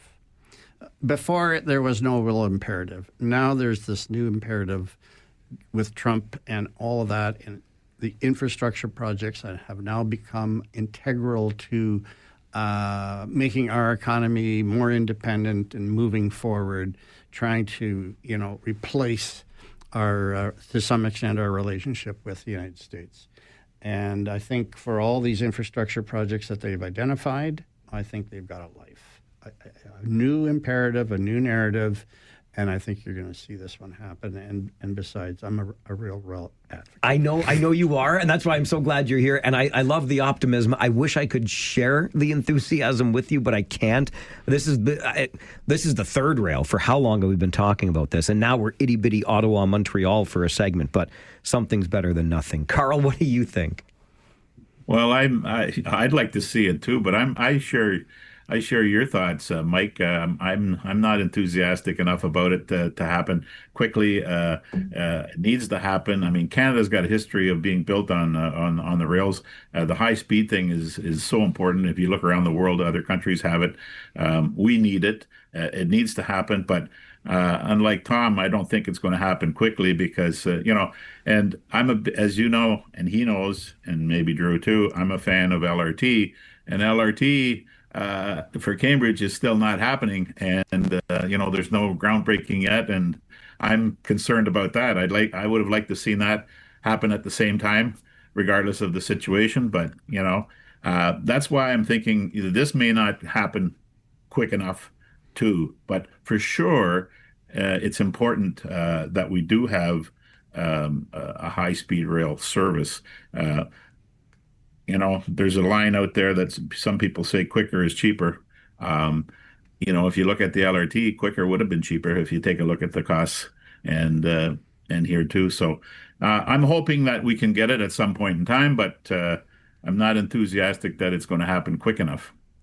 Phase 2 of LRT, if we had done it all as one big system, 1.8 billion back in the day. Now we're up to 4.5 just for phase 2. So I hear what you mean by quicker is cheaper. And listen, Mike, just as another comment, sure. If we would have borrowed the money that we were short or needed from a business perspective, we'd still be ahead now. Yeah. I don't disagree that we need high-speed rail. I'm just kind of tired of hearing about it over and over and over again without anything happening. David Drew. I'm going to admit my ignorance first and just say when we're talking about high-speed rail, I don't really remember in this case what speeds we're talking and what frequency we're talking. I've always said I would like higher speed rail, but I don't know how fast we need it to be. But hey, can we get the highway between here and Guelph done? Well, this is the other thing. Can we get reliable commuting between here and Toronto? Like, these are things that don't feel like such shiny ponies that are such cool things, but it's like, can we get, our municipal infrastructure taken care of? And I'm just saying that because the commuting and all these things, that's the boring part of it. And the high-speed rail, that's so shiny and it looks like something fun, but can we take care of the bare bones first? And when I say between here and Toronto, I mean the GTA. We have people working at Toyota commuting from Hamilton because they can't afford to move here and there's no commuting. We need a whole lot more networks of commuter possibilities in southwestern Ontario. And on the other thing, the last thing I'll say about high-speed rail is it's going to eventually end in Quebec City. Right there, you can tell it's a political case, not a business case. Of course. On your point about folks at Toyota commuting from Hamilton, the easy solution, David, is let's just expand Highway 6. Though honestly, you can say whatever you want about, putting more cars on the road. Hey, that's one way to do it. But I'd really like to get it done in a way where we don't have to put more cars on the road. Of course. But the history with this, or the inclination currently with this provincial government is, hey, you need to get places, we're going to build you a bypass. Or a tunnel. Or a tunnel. The tunnel also, absolutely. Tom, I saw you smile big when Carl Kiefer mentioned LRT phase 2. You describe yourself as the whipping boy for phase 1, but you were intimately involved with phase 1. Correct. When you hear LRT phase 2, what goes through your mind? Well, it's absolutely necessary. And in an ideal world, we would have built it all at the same time, but the federal and provincial government were not on board because they build mostly for transportation reasons, and we were building for planning reasons. And for transportation reasons, they could not justify the second phase, so to speak. We did the environmental assessment for the whole route at that time, but when it came to funding, they cut us off at phase 1. There was also in Ottawa the debacle of the Ottawa LRT going on, and I was working for Harold Albrecht at the time that we were trying to secure the funding. And every time we were putting it forward, they were confusing us with Ottawa because John Baird was the relevant minister at the time, political minister for Ontario, for Ottawa, and the Minister of Transport, I believe he was. So you're dealing with his office, and they're like, oh, you want a cuckoo 222? That was literally the response I would get most of the time. And we kept explaining, no, ours is a different technology. It's a different thing. We're not on that bus. Ha ha, get it. But that was also part of the things that we were going through. They were very hesitant because they were looking at this Ottawa thing and seeing problems. Carl, I'm sure you will attest, much like a former mayor in Cambridge would, that the city of Cambridge is underserved by commuting options anyway. The next biggest thing is getting a train over to Guelph so you can catch the GO. Like, what's going on in Cambridge? Come on. Absolutely, Mike. I don't understand it myself. I mean, I've been out of the game for a while, but I haven't been out that long to see that things have changed in terms of the needs for transportation for Cambridge.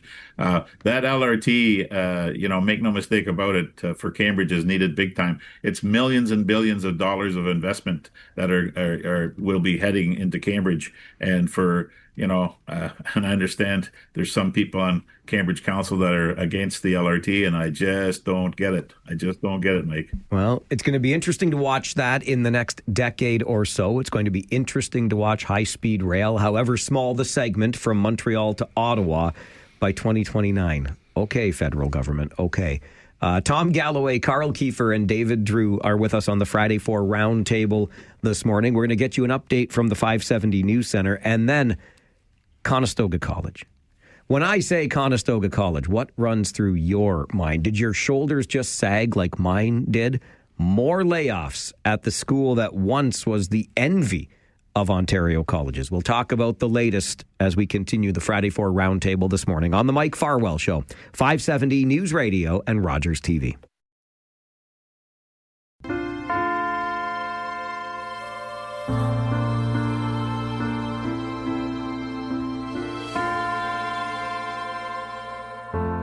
Every December, I stop to remember the humble entrance of our King. An infant we were seeing that rain, the mild makes men bow in reverence. I'm still in wonder when I think. I am getting mocked and mocked mercilessly here in the studio as we play Pat's request on this All Request Friday Christmas Songs edition. Little Danny Goki and The Moment the Whole World Changed. Never have I ever heard that song before. And I asked Devin, who told me what song was next. I said, is this a Christmas song? And then David Drew said, you don't know the story of Jesus? There's a manger and there were some animals and stuff. I don't know. I'm learning stuff. Good Catholic boy. I'm a mediocre Catholic boy. That's all I will say about that. Friday 4 Roundtable conversation continues. Carl Kiefer, a former regional and city councillor from Cambridge, is with us this morning. David Drew, mocking me and also owning negotiating change, government relations and stakeholder engagement strategies. And Tom Galloway with us here in studio as well. Tom, also a retired regional councillor, and will be at the Kitchener Rangers game tonight as he continues season number 56 as a timekeeper at the Kitchener Memorial Auditorium. Let's dive into our next issue. And Carl, I'll kick it over to you first. More layoffs, almost 200 more job losses at Conestoga College as the president hums along with a $640,000 salary. Sorry, was that editorializing? Yes, it was. What do you make of this latest collapse of jobs and programs at Conestoga College, Carl? Well, Mike, it's an unfortunate situation, of course, and I feel bad for the people, the teachers, staff that are going to be laid off, of course. But one of the things is that the federal and provincial governments were looking at situations where we needed to fill certain occupations and jobs and things. And Conestoga College, as you mentioned earlier, is one of the top colleges in the country and has earned their reputation. However, we're in a situation now where, getting back to the federal government in particular, not having the infrastructure and the housing and a few other things that go along with having this are so important. And you got a situation at the college where international students, of course, bring a hell of a lot more money to the college than, local students or Canadian students, for that matter. But and of course, I think Mr. Tibbetts grew the college, of course, on the fact that that type of money was being brought in, and I believe there were surpluses for the last few years of monies. And I'm just, it's just a sad situation because I am so proud of course, Conestoga College, always have been, because it's been a great college. Now, with the situation the way it is, and I think, and I do believe the federal and provincial government need to take some, part of this happening, at the fault of saying that it's just the Conestoga College's fault. Mr. Tibbetts, of course, I'm sure I think he's going to be retiring, and may have and should have maybe retired a little earlier. I'm not going to comment on that part, but he's done well for the college, and but now they're in a situation where they have to dig out of a mess. Perhaps at the moment or before the moment he called another college president an unsavory name would have been the time to Can we say that one on the radio? Well, I was going to, because we're quoting. And yeah, but it's a safe word, to be sure. It's a word. Yes. Okay. But here's the thing, and this is where I get a little bit frustrated, because Carl, of course, is not wrong, that the colleges were almost forced into seeking out this international tuition because it was worth so much more, and they're not getting the funding. But at some point, somebody's got to say they've got a conscience in all of this, and now I feel like there's just finger pointing, and I find it sad, too, as a grad and as somebody who saw Conestoga College grow. Its reputation was stellar, and now I'm fielding calls, let me tell you, from former colleagues of mine who are now working in major markets, just beating on this college. I'm like, hey, that's my college in my city, but this is the reputation beyond our borders. I'll leave it there, David Drew. I mean, Conestoga College used to be a good college. For all we know, it still is. We haven't heard about program quality decline. We've heard about staff cuts in response to declining enrollment. So in terms of the cuts at Conestoga College, I could talk a whole lot about how we got to the point where they were so dependent on international student revenue. But as to where we are when that revenue disappears now, it's like, well, if there's nobody to teach, there's a lot less need for teachers. And if you have less students living in residence, you have less need for residences. If you have less staff to support, you need a smaller HR department once you get through the pig slips. Like I feel bad about the layoffs, but I can't sort of sit there and go, this is evil. Like, the people who are being laid off are victims, and that doesn't make the college a villain. Like, this is sad because I'm surprised. Sorry, the one thing I'm going to disagree with is, no, Conestoga College did not have to go in as hard as they did. Exactly. UW could have gone in just as hard, and I'm sort of queuing up the segue to the former bigwig at UW as well. But there were so many the Big Ten universities did not engage in this in an irresponsible way. It was Conestoga College, a couple others to a much lesser extent, and then a bunch of fly-by-night private places. That is the crux of the issue. But that's how we got to this. I do not like as to where we are now that revenue stream has disappeared. They're doing you can't keep employing people. Absolutely fair. But the point is, yes, that exorbitant and villainous. Make hay while the sun shines. Oh, they made some hay, all They right. had a few years of really good surpluses that they're now going to be able to channel towards their core mission in the years ahead. Tom Galloway, what say you? Well, I'm going to take a little different perspective. That's what this panel's all about. I'm not going to talk. I mean, operationally, I agree. I mean, if you don't have the students, you don't need the staff. I mean, that's pretty obvious and self-evident. I think there's a governance issue here in terms of the governance of the college. And I recently was part of a course where a governance course for another board that I'm on, and the topic was risk appetite. What risk appetite do you as a board member have? And it appears that the Conestoga board had a huge risk appetite, like a monster risk appetite. And it was rewarded with $200 million surpluses. But there was a risk, and now the risk has been seen. So, you have to measure your risks. Like you can risk and have tremendous benefits. So like in risk reward in business. You risk your money, you get rewarded. Sometimes you do, sometimes you don't. They were rewarded significantly. And I think there was some intoxication that took place, in terms of this revenue stream that was coming in and paying the bills and having surpluses and buying property in Guelph and buying property in downtown Kitchener and still having hundreds of millions of dollars left over. In comparison, the universities were struggling and the school boards and everybody else was struggling.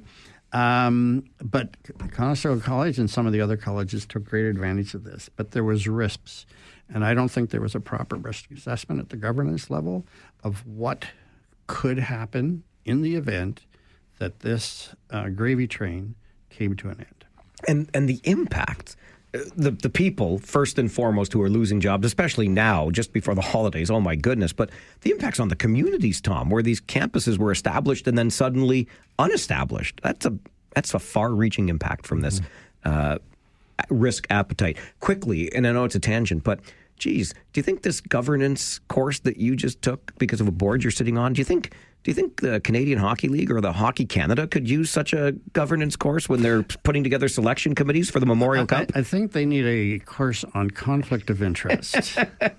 I had to ask. Tom Galloway, Carl Kiefer, and David Drew with us on the Friday 4 Roundtable this morning. It is our final kick at this particular can for this year. So every week before the panel, I send out a list of topics that we'll be discussing so our guests can be ready for it. But I'm making them do a little bit more heavy lifting. I just wanted them to freestyle a little bit as we wrap things up and get their thoughts on the newsmaker or the story that really caught the most of their attention this year. So it's kind of a potpourri coming up, and we'll find out what Tom Galloway, Carl Kiefer, and David Drew have to say about that as we continue. The Friday 4 Roundtable this morning, the last one for 2025 on 570 News Radio and Rogers TV.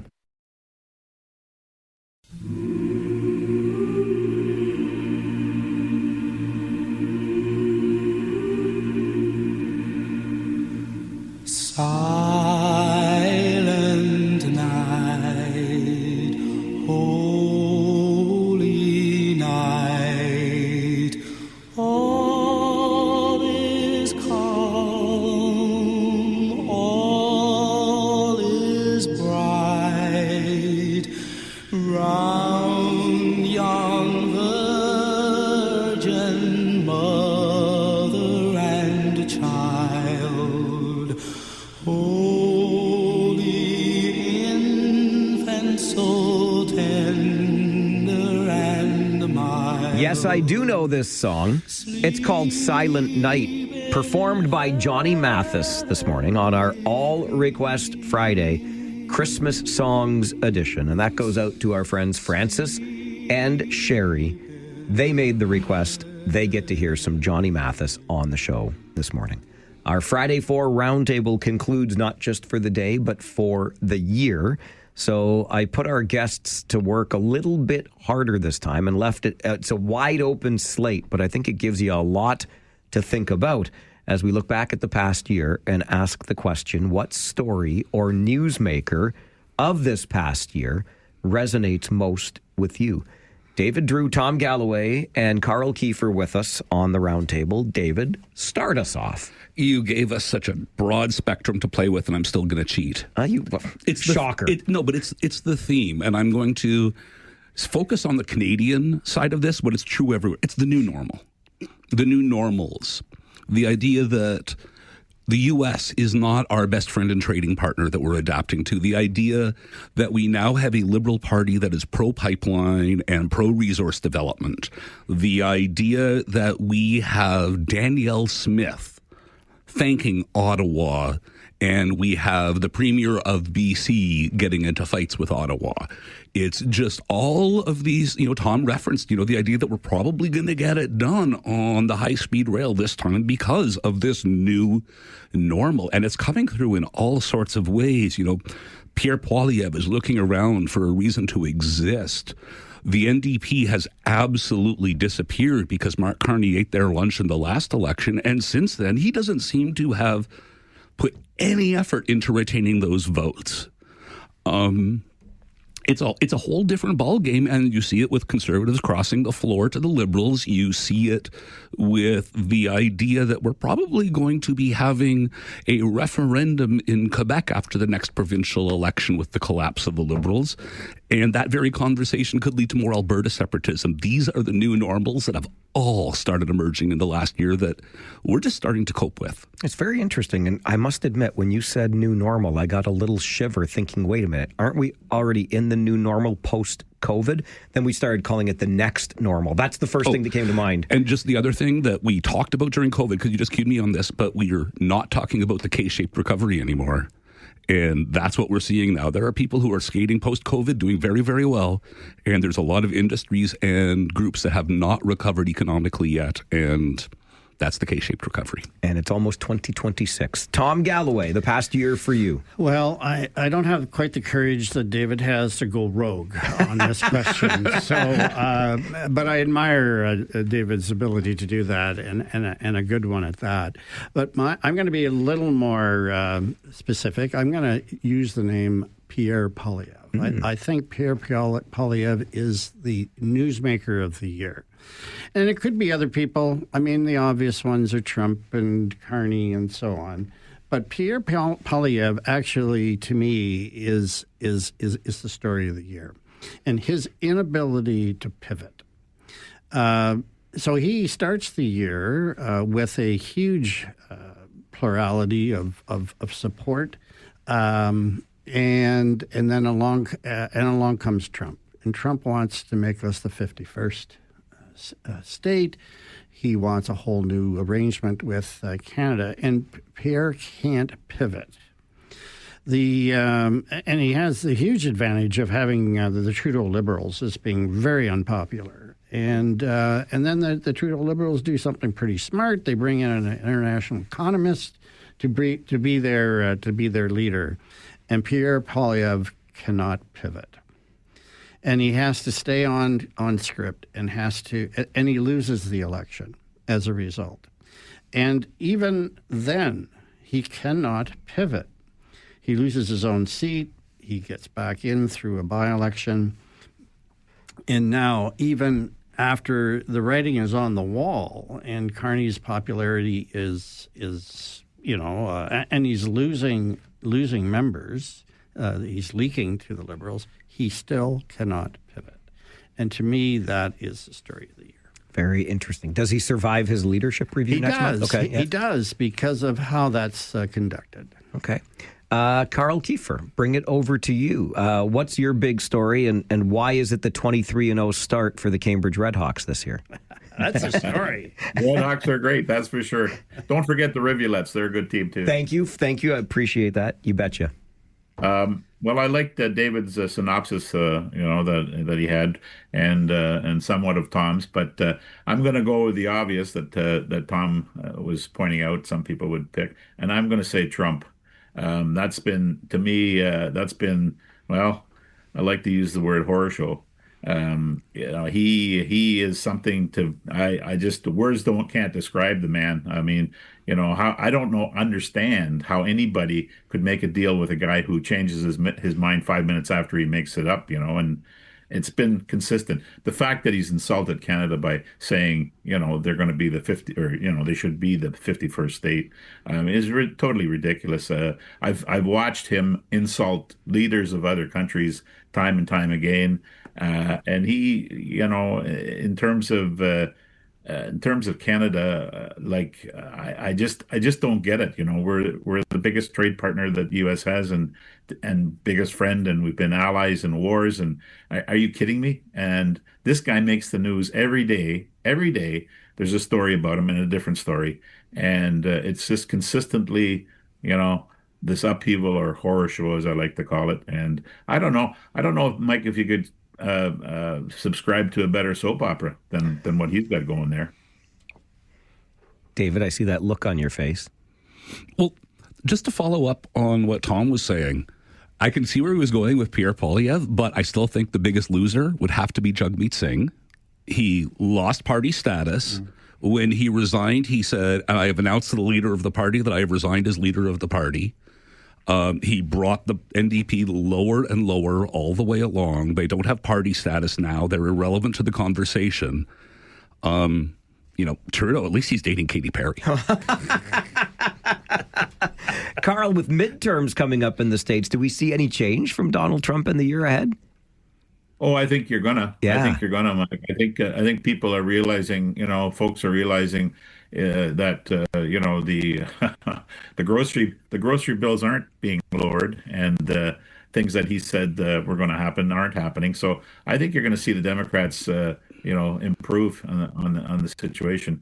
Now, these Trump's got the country in disarray in terms of I often equate it to the fact that, hey, are we going into a civil war again that the United States once had? I mean, it's ridiculous.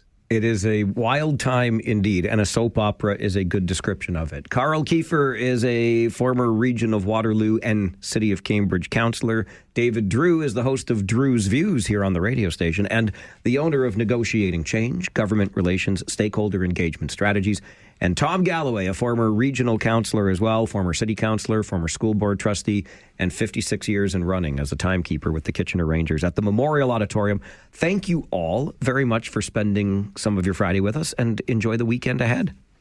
See you Monday. See you Monday. Yeah. Tom, Merry Christmas tonight. Tom's buying me a dinner tonight. And Carl, Merry Christmas, and we'll see you soon. Well, and to your beloved half as well, because she's from Preston. I know she reminds me of that as often as you do. Thank you for that. We're going to open the phones for Free Phones Friday coming up on the Mike Farwell Show, 570 News Radio and Rogers TV.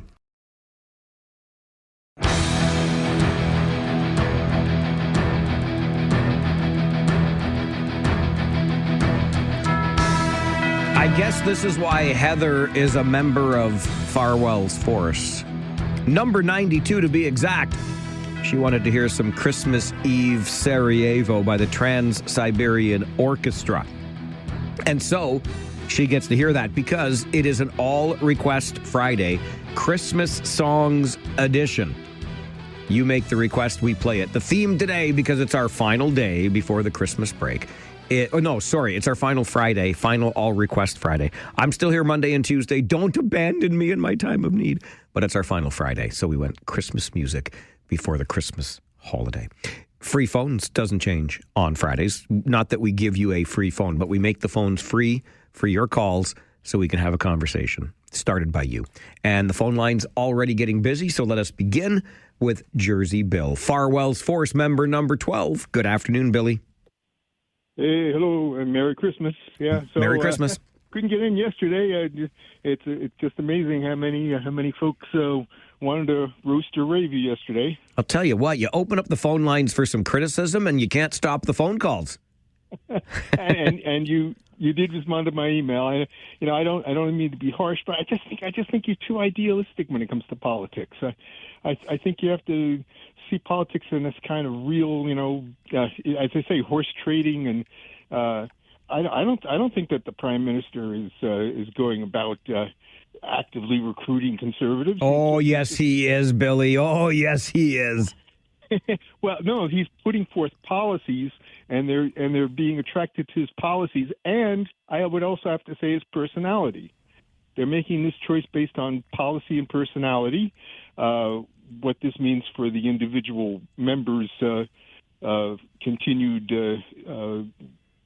political life, because he may have done something that's going to offend certainly the people who voted for him when he was a member for the other party.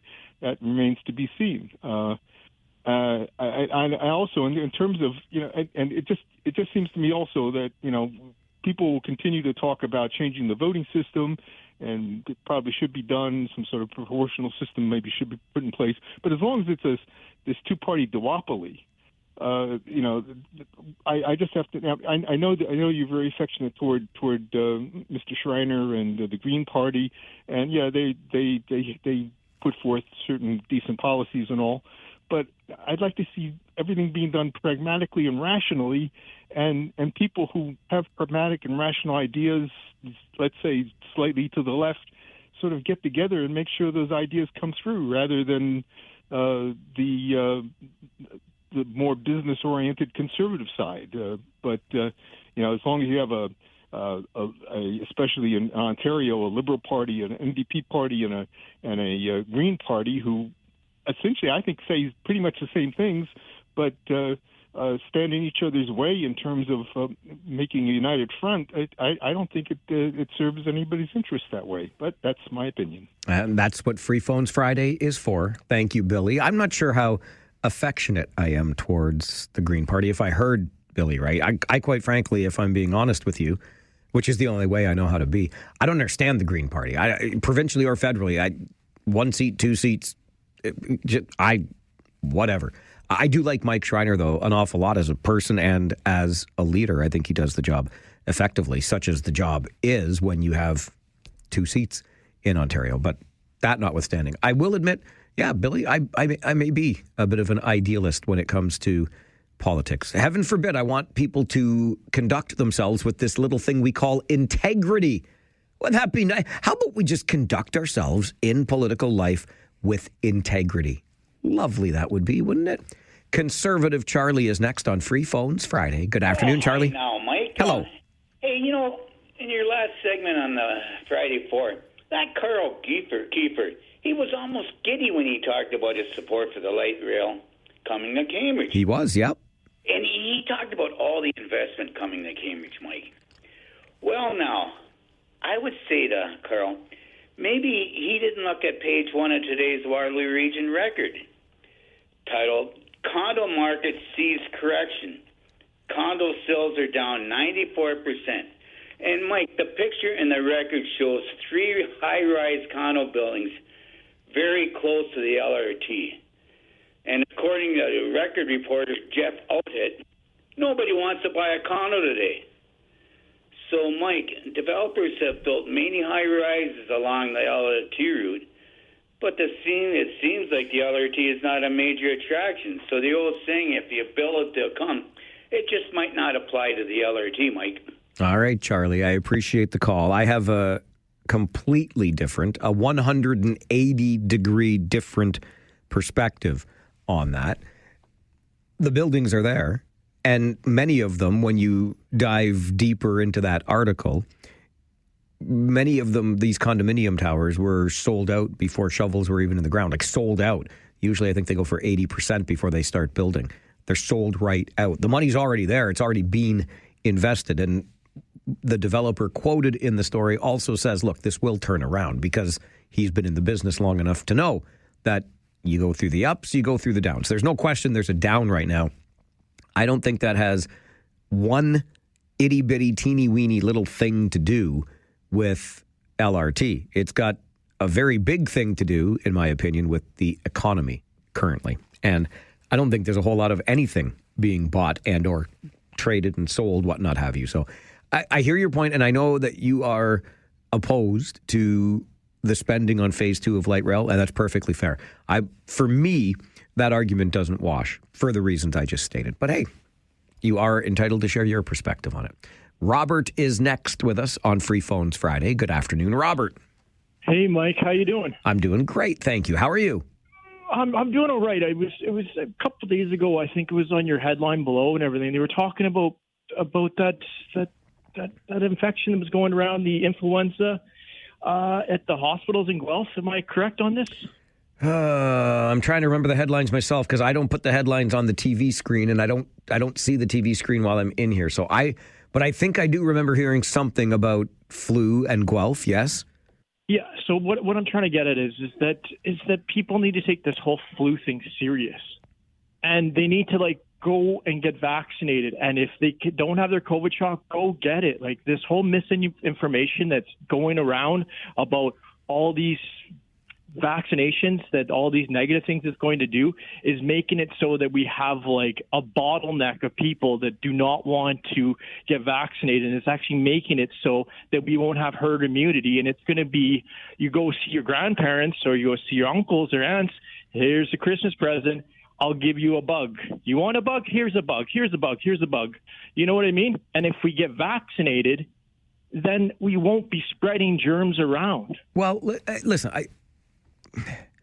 if we get vaccinated, we are better protected against the bugs, but it doesn't mean we can't still spread something if we still pick it up, and it can happen. Regardless, I hear where you're coming from. Public health has been driving home the message of vaccination, and we all know where the world, quite frankly, is at when it comes to vaccination. So I admire your concern for your fellow human. Thank you for that.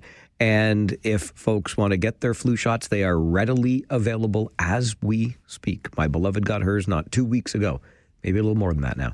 I hear you. I hear you. We got to take a time out. We'll come back with more Free Phones Friday. I don't know what the heck that is on line 4, but we'll find out together as we continue on the Mike Farwell Show this afternoon. This is 570 News Radio and Rogers TV.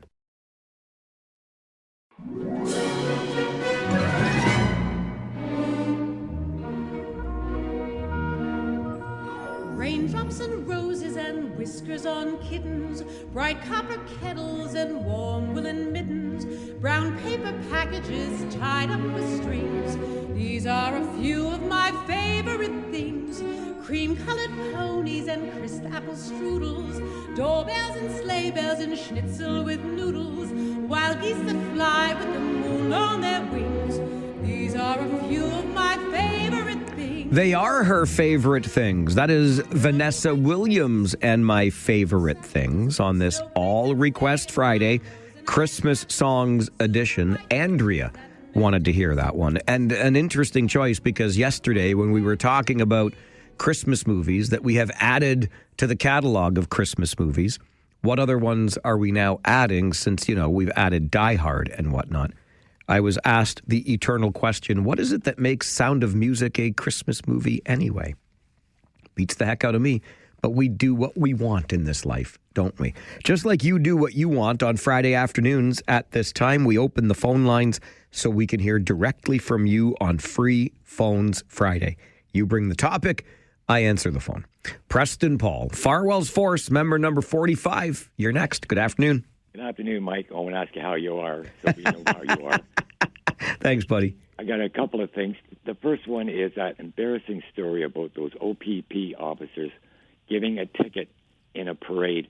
That just shows the lack of respect and the common courtesy and just common sense on doing your job instead of hanging around a parade and picking on something that doesn't need to be picked on. That was a wild story. Eh? I've got to thank my buddy Lee Griffey with the Wilmot Tavistock Gazette who drew my attention to it. And yeah, New Hamburg business owner with the company truck in the Tavistock Santa Claus parade a couple of weeks ago gets a ticket while he's in the parade. It's ridiculous. I really hope he fights it. He's going to fight it. And I'd like to see those two officers be suspended for one day. And another thing, I couldn't get through this morning, but I did have that not $1 million question right, I in my mind I'm saying wrapping paper, wrapping present. Because I can't stand doing that neither. It's so stressful. I'm sorry you couldn't get through, but we'll take you at your word. You would have had the answer. I noticed I didn't hear any AM and the AM and the AM this morning, Mike. What's up with that? I wonder what's up with that. Don't even get me started or I'll hang up this phone on you. Oh, that was brutal. Thanks, Paul. You have a great weekend, bud. You too. All right. Thanks. Bye-bye. Yeah, my Leafs got shut right the heck out last night. And the question that Paul is referring to, something we do Friday mornings at the beginning of the show, just for fun, because, it's Friday. We call it the not $1 million question, because you don't win $1 million if you get the answer right, but we'll be impressed with you. 1 in 5 people say this is the most stressful part of the holidays, and the answer was wrapping presents. There you go. And we'll do another one on Friday. Next. Well, in the new year, I guess, because I'm not coming back till then. Okay, this line says, Breaker 19. Wait a minute. This can only be one person. This can only be my old buddy, Jeff. And what number am I? What number are you? Oh, Farwell's Force member number? Oh, boy. I got you're not number 19. I love it, Mike. What number are you? What number do you think you are? Well, I wish I should be up there around 19-ish. Well, 19-ish. Listen. Jeffrey, you got one job, okay? You have to remember your damn number. I got a list of 250 names here, for crying out loud. Oh, that's funny, Mike. First of all, Merry Christmas, Happy New Year, bro. Same to you. I'm off work today, and I've had the pleasure of watching and listening to you again. And as you know, when I get too far away, the AM dial doesn't work in the truck, so I kind of missed you a bit, bro. And now I'm looking at you straight in your eyes, and. But anyways, one thing that I wanted to just say about, first of all, those two young ladies talking, they were talking about, with women getting into construction. As you know, that's what I'm involved in. And I've seen some beautiful ladies drive truck. As you know, and some of our close listeners, they know that I drive truck. And I'll tell you something, to watch some of these ladies where they drive trucks, they actually very, very good. Put your head down and get into it. And it is an easy job, but it isn't, not with the amount of people we have out here. Two other things there, Mike. First of all, it's nice to cheer for the Rangers because we're doing well. And you and I both are Leaf fans. And they're not doing well, Jeff. No, they're not, Mike. But I don't jump off the bus. I'm on the bus whether they're up, whether they're down. But way life goes and way life does go. You just got to be happy. Be happy with yourself. Go Leafs, go Rangers. Mike, nice talking to you, buddy. All the best, and all the best to all the listeners. We'll talk at you later, buddy. Okay, before you go. Oh, yep. Okay, yep. I was scanning my list. I found you. You're number 5, pal. 5. So the next time you call, I want Breaker 05, okay? Okay. All right. Got it, Mike. Thanks, buddy. You're great, pal. See ya. See ya. I wrote all of them down. I'm trying to make this more official. I mean, it's pretty official. I wrote it in pen, not pencil. There's a few scribbles in there because y'all make me work hard. But I'm trying to keep up with everything. He tells me he's somewhere 19-ish. The hell is that 19-ish? You think I'm going to do with that? Denna is number 19, just for the record. Jeff, you're number 5. When you get your official Farwell's Force membership number, don't forget it. That's all I ask. Well, I ask one other thing, too. In order to be an official member, a name written in ink member of Farwell's Force, you need to listen for 15 minutes. Not just today, every day. I know it's a big ask, but hopefully we've got 15 minutes of good content in the 240 minutes we're on every day. You can find 15. And if you do, you are welcome to have an official Farwell's Force membership number of your own. Just drop me an email, mike@570news.com, or give me a call. You don't even have to be a caller or an emailer. You just listen. I listen 15 minutes a day. I want to be on Farwell's Force. We are a force for good, a force for change, a force to be reckoned with. And in the case of Farwell's Force member number 6, a force for terrible taste in music. Am I right, Kyle, or am I right? that's a figment of your or that's your opinion, not a fact. It is my opinion, yes. I give a lot of opinions on this show, in case you haven't noticed. Oh, that's true. But listen, I was there for the, before I get to my thing there, I was there at Salzburg in Austria this year where they did some of the filming of The Sound of Music. Nice. Yeah, it was pretty cool. Your European trip looked amazing. Hey, honestly, I can't wait to go back. I met over 100 family members there, right? For That's the first awesome. time. So it's pretty good. But listen, as Farwell's Force member number 6, I just want to wish not just you, Mike, but all the other Farwell's Force members and listeners a very Merry Christmas and Happy Holidays. Being part of this group has honestly been one of the most fun parts of the year for me personally, a place where you can laugh, disagree, shake your head at the radio, or even feel like you're part of the same team. We survived another year of you and your Leafs. You know, I don't know how they're doing this year. I don't pay attention, but that and the die-hard debates, callers getting hung up like I was yesterday, and the ongoing mystery of what major infrastructure project will actually happen first. No matter the topic or you know how you make the show better is just all you guys calling in. So thanks for the laughs, inside jokes, and the sense of community that somehow now I'm glad to be part of over 250 strong of Farwell's Force.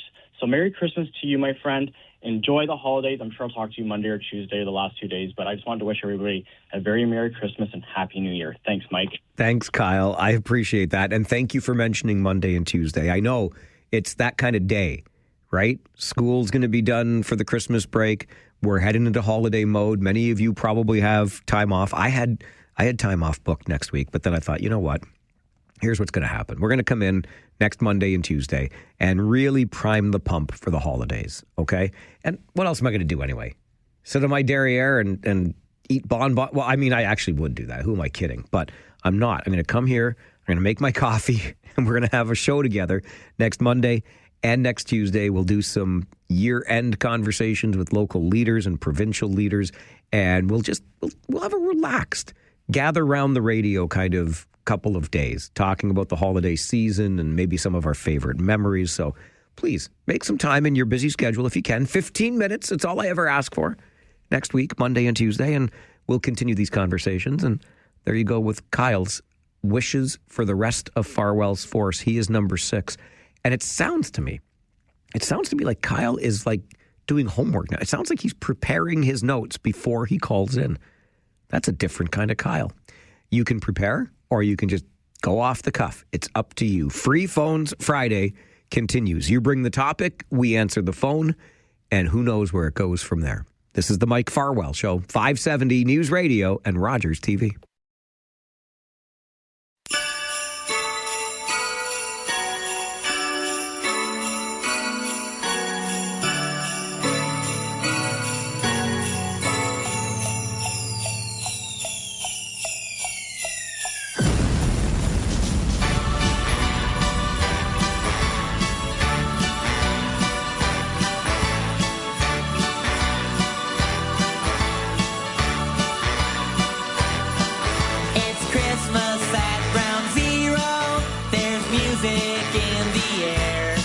About you, but when I think Christmas, I do not think Weird Al Yankovic. However, Ron does, and it is an All Request Friday Christmas Songs edition, and Ron wanted to hear Weird Al Yankovic and Christmas at Ground Zero. See how this works? The other way this works at this particular time of day is our phone lines are wide open so we can hear directly from you. It is Free Phones Friday. You bring the topic, you make the phone call, I'll answer, and we'll start talking about it. Jason is next. Good afternoon, Jason. Good afternoon, Mike. Excited to be on the show here. I'm actually a new listener here just this week, and you're part of my morning routine right now, so I'm excited to be on the show, and wanted to maybe talk a little hockey too. I know we got the Rangers in action there tonight. I myself, I'm actually a former OHL player too. I won't mention the team I played for up down the 401 way there in the green shirts, but just wondering what you think of the move there. I know they picked up Edwards there. Could we expect to see more moves like this maybe for boys in blue? I love it, Jason. And before I get directly to your question, thank you for making this a part of your routine. I did see your email come in earlier, but I'm way behind on answering, and I'll get there too. But appreciate you having along. I recognize the name right away, so it's fantastic. To the question you asked, I would say the answer is yes. I don't think that you add an overage player who's going to be a top 6 forward if you're going to stop there. So yes, my gut tells me this will not be the last move that Mike McKenzie makes. Yeah, I agree. I've been following along a little more closely. I'm actually at home right now. I had a little shoulder injury. I was overseas last year playing, and my routine right now in the morning is I do some rehab, put the ice on, and I throw on the Farwell show in the morning. So I've been getting up to date even on our municipality politics too. I hear now we got a little water problem here going on in the city, so I'm getting educated even on the outside of things of hockey too. So I've been loving the show. But yeah, back to the hockey. Yeah, it was exciting to see those Rangers in front of the 401 rivals, their Knights this year. I don't want to bring it up, but I was disappointed too there with obviously the Memorial Cup bid there next year not going to us. But I'm excited to watch the game here tonight. The boys got one more before the break. I heard UC on the show there earlier too talking, and he's got no expectations for the boys' minds to be anywhere else. So I like that. I was going to ask you, since you've got the experience in the league too, it's got to be tough to play, especially this last game before Christmas, doesn't it? Yeah, most definitely. And I know our mindset, or I remember all these games before breaks, you're always just saying, this is what it's like to be a pro. I think I would let in on a little secret. Probably every kid whose hometown's within 2 hours might have a little get-together that they're going to after this game right here. But I've been about 2 years now in the professional realms, and they always talk about these games. It's about being a pro. You got to show up, do your job. There's a little maybe treat on the other side there for you with some downtime and everything, but it's pretty easy to get up for a Friday night at the Odd. I'll tell you that, being a visitor player, and I'm sure the Rangers boys can agree. Absolutely true. How's the shoulder doing, Jay? It's better today than yesterday. That's kind of the main. It's been 2 weeks, actually. I heard it actually last year. I was playing over in Denmark and was obviously hoping to avoid surgery, kept rehabbing it, and basically in the later parts of the summer figured out I'd probably need some surgery. So I got the better each day mindset. I'm sure that's what UC's telling the boys there down on East Ave. He does it. He absolutely does. It's always about the process. So you know it very well. Listen, it's great to have you here. Thanks for checking out the show and making it a part of your routine. And as long as you want to be a part of it, you're welcome here anytime. Fantastic. Wishing you and all the viewers as well a very Merry Christmas. Hopefully Rangers can give us one last little pre-Christmas present there. I think they will. Appreciate it, Jason. Merry Christmas to you too. Merry Christmas. Have a good one. Thanks. Bye-bye.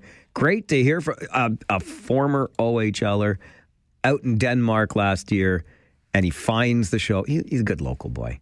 I won't reveal anymore. It'll come out in time, I think. Doug is next on Free Phones Friday. Good afternoon, Douglas.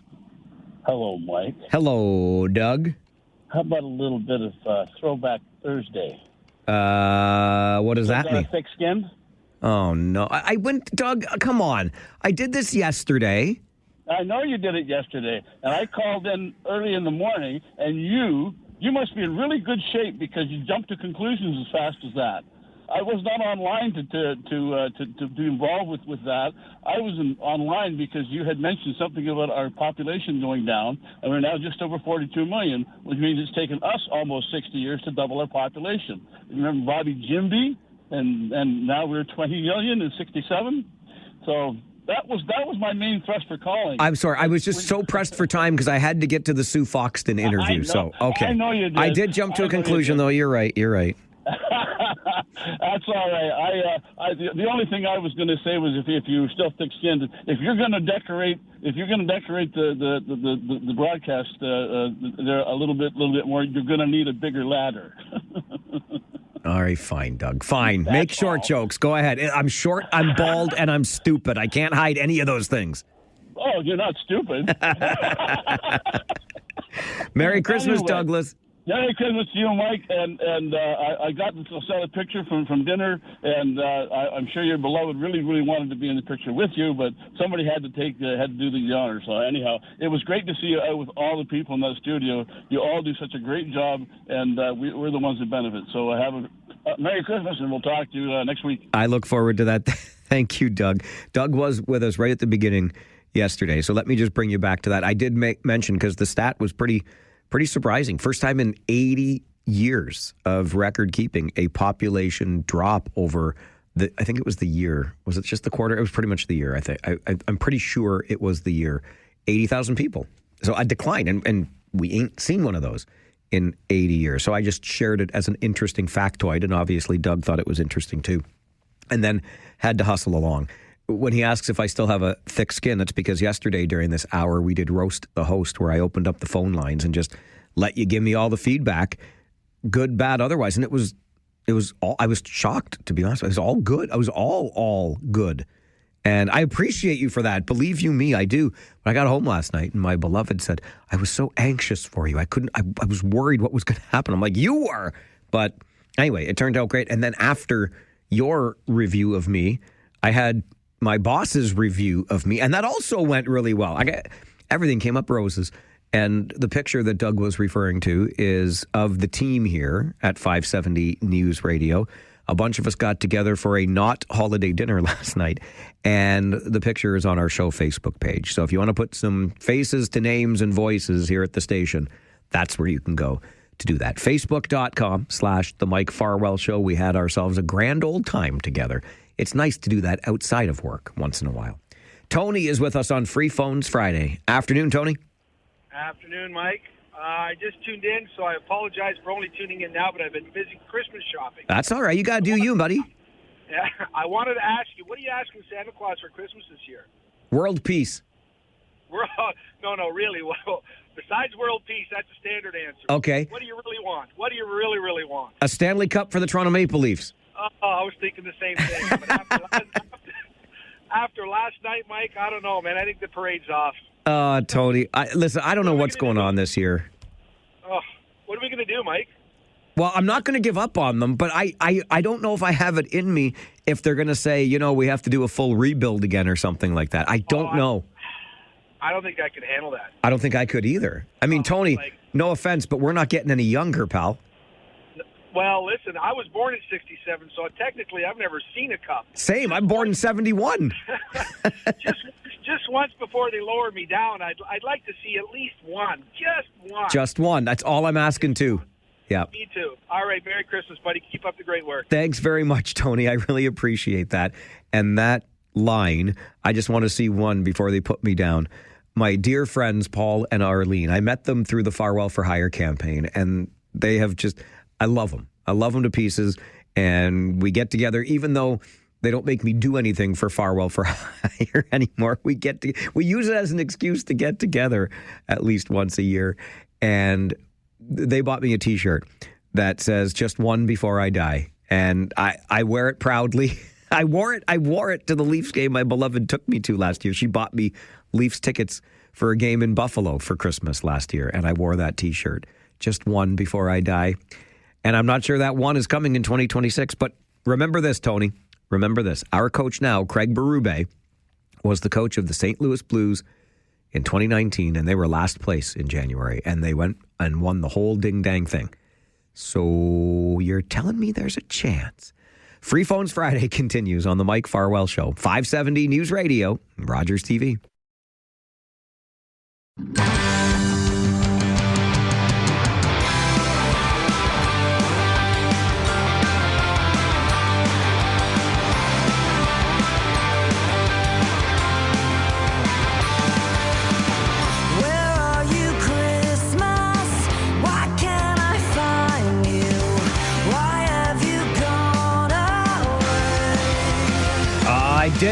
I dig it a lot.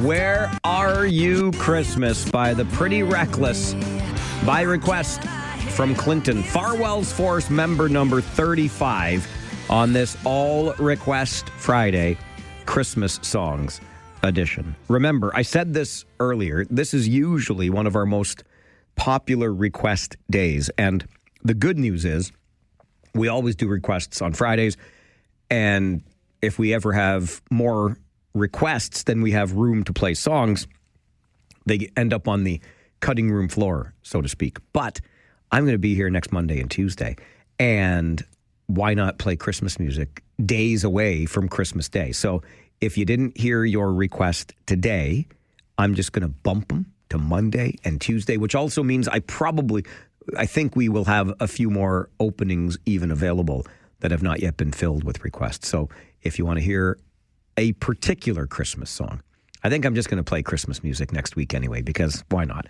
And they let me do whatever I want around here. So anyway, drop me an email, mike@570news.com, if there's a Christmas song you want to hear, and we'll get it on Monday and Tuesday when we're here celebrating the season next week together as well. Free Phones Friday continues with Grant. Good afternoon, Grant.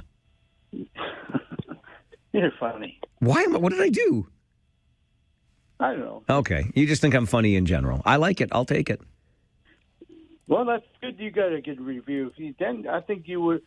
I think you should have told them where to ding dang go.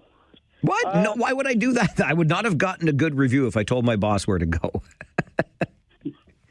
Do you think? No. Do you think you'll have this fella on, because he's not on anymore? His last day was yesterday. It's Bart Winkler. No, I think you could do... I love Bart, but no, I'm not going to have him on my show. Oh, darn it. I thought maybe you would have every other week have him on. Well, listen, Grant, I appreciate how much you listen to the station, how faithfully you listen to the station. I'm going to draw back the curtain a little bit for you, because I really do like Bart. But Bart is... I can't remember which city and state he's based in, but Bart Winkler is one of the hosts on the syndicated sports programming that we run after 10 o'clock in the evening. It's based out of the United States. It's just a program that we bring in. And so I don't even know where Bart is based, but it's not like, I know you're listening to this station, and then in your mind, you're like, oh, he's just sitting there in the same studio that Farwell sits in. But au contraire, my friend, he is somewhere in the United States of God bless Marika.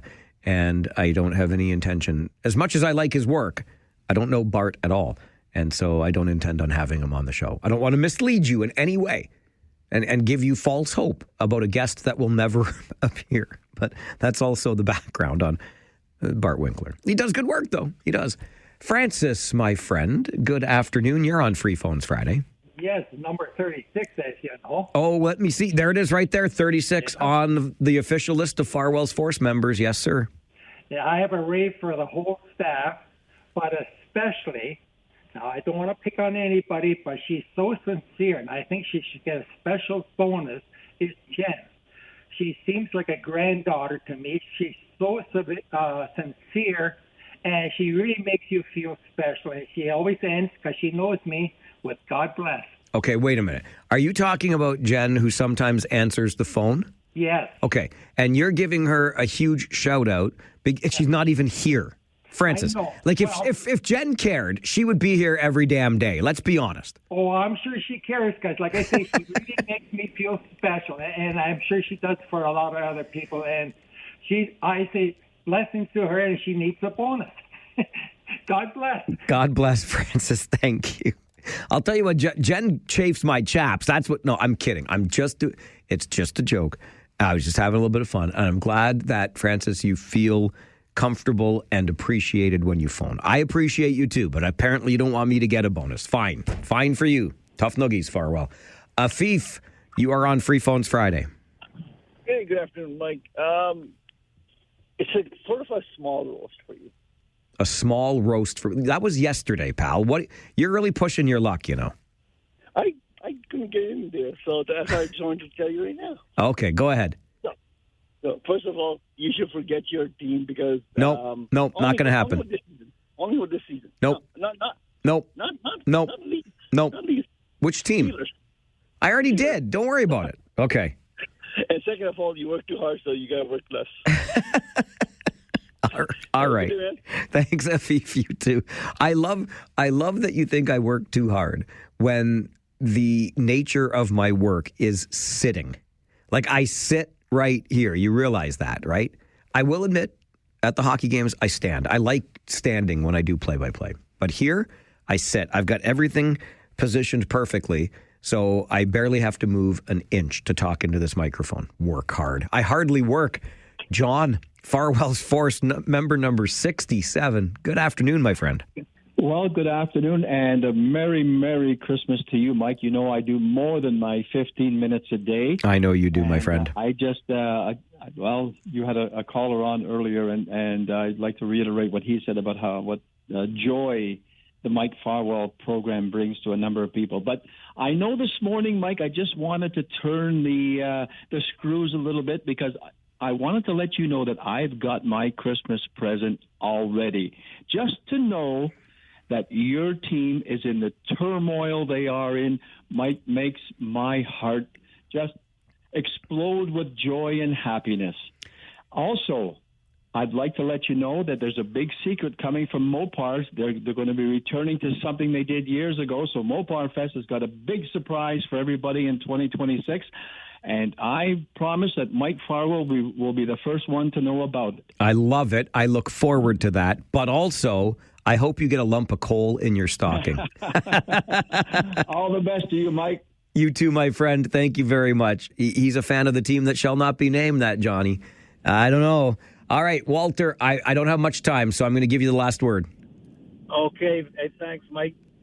Nothing too important, man. I understand that it's your last one till the new year. No, it's not. No, it's not. No, it's not. I'm here next Monday and Tuesday.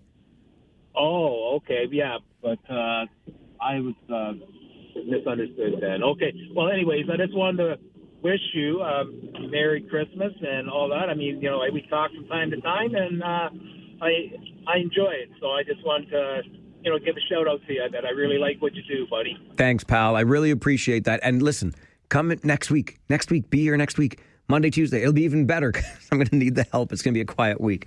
Is this Christina or Christana? Christina. Christina. Good afternoon. Good afternoon.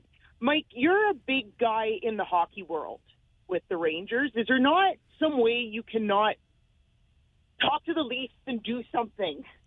Oh, first of all, I love that you think I'm a big guy because I'm 5'0". But other than that, Christina, if I could, I promise you, like I would get in there like a dirty shirt, roll up my sleeves and whatever it takes, right? Listen, Mike, if I got in there, they would be scared to lose another game. Like, I don't get it. These guys have been playing hockey since they were like, what, kids? I know. They get paid how much money? Millions. Freaking game. Win a game. Thank you, Christina. I'm late. I got to run, but thank you for that. Have a great day. You too, Mike. Bye-bye. Bye-bye. Leafs, you heard it from Christina. Win a game. Rangers attack tonight. Pre-game show starts at 6:30 right here on 570 News Radio. My name is Mike Farwell. You are a force for good. Bye for now.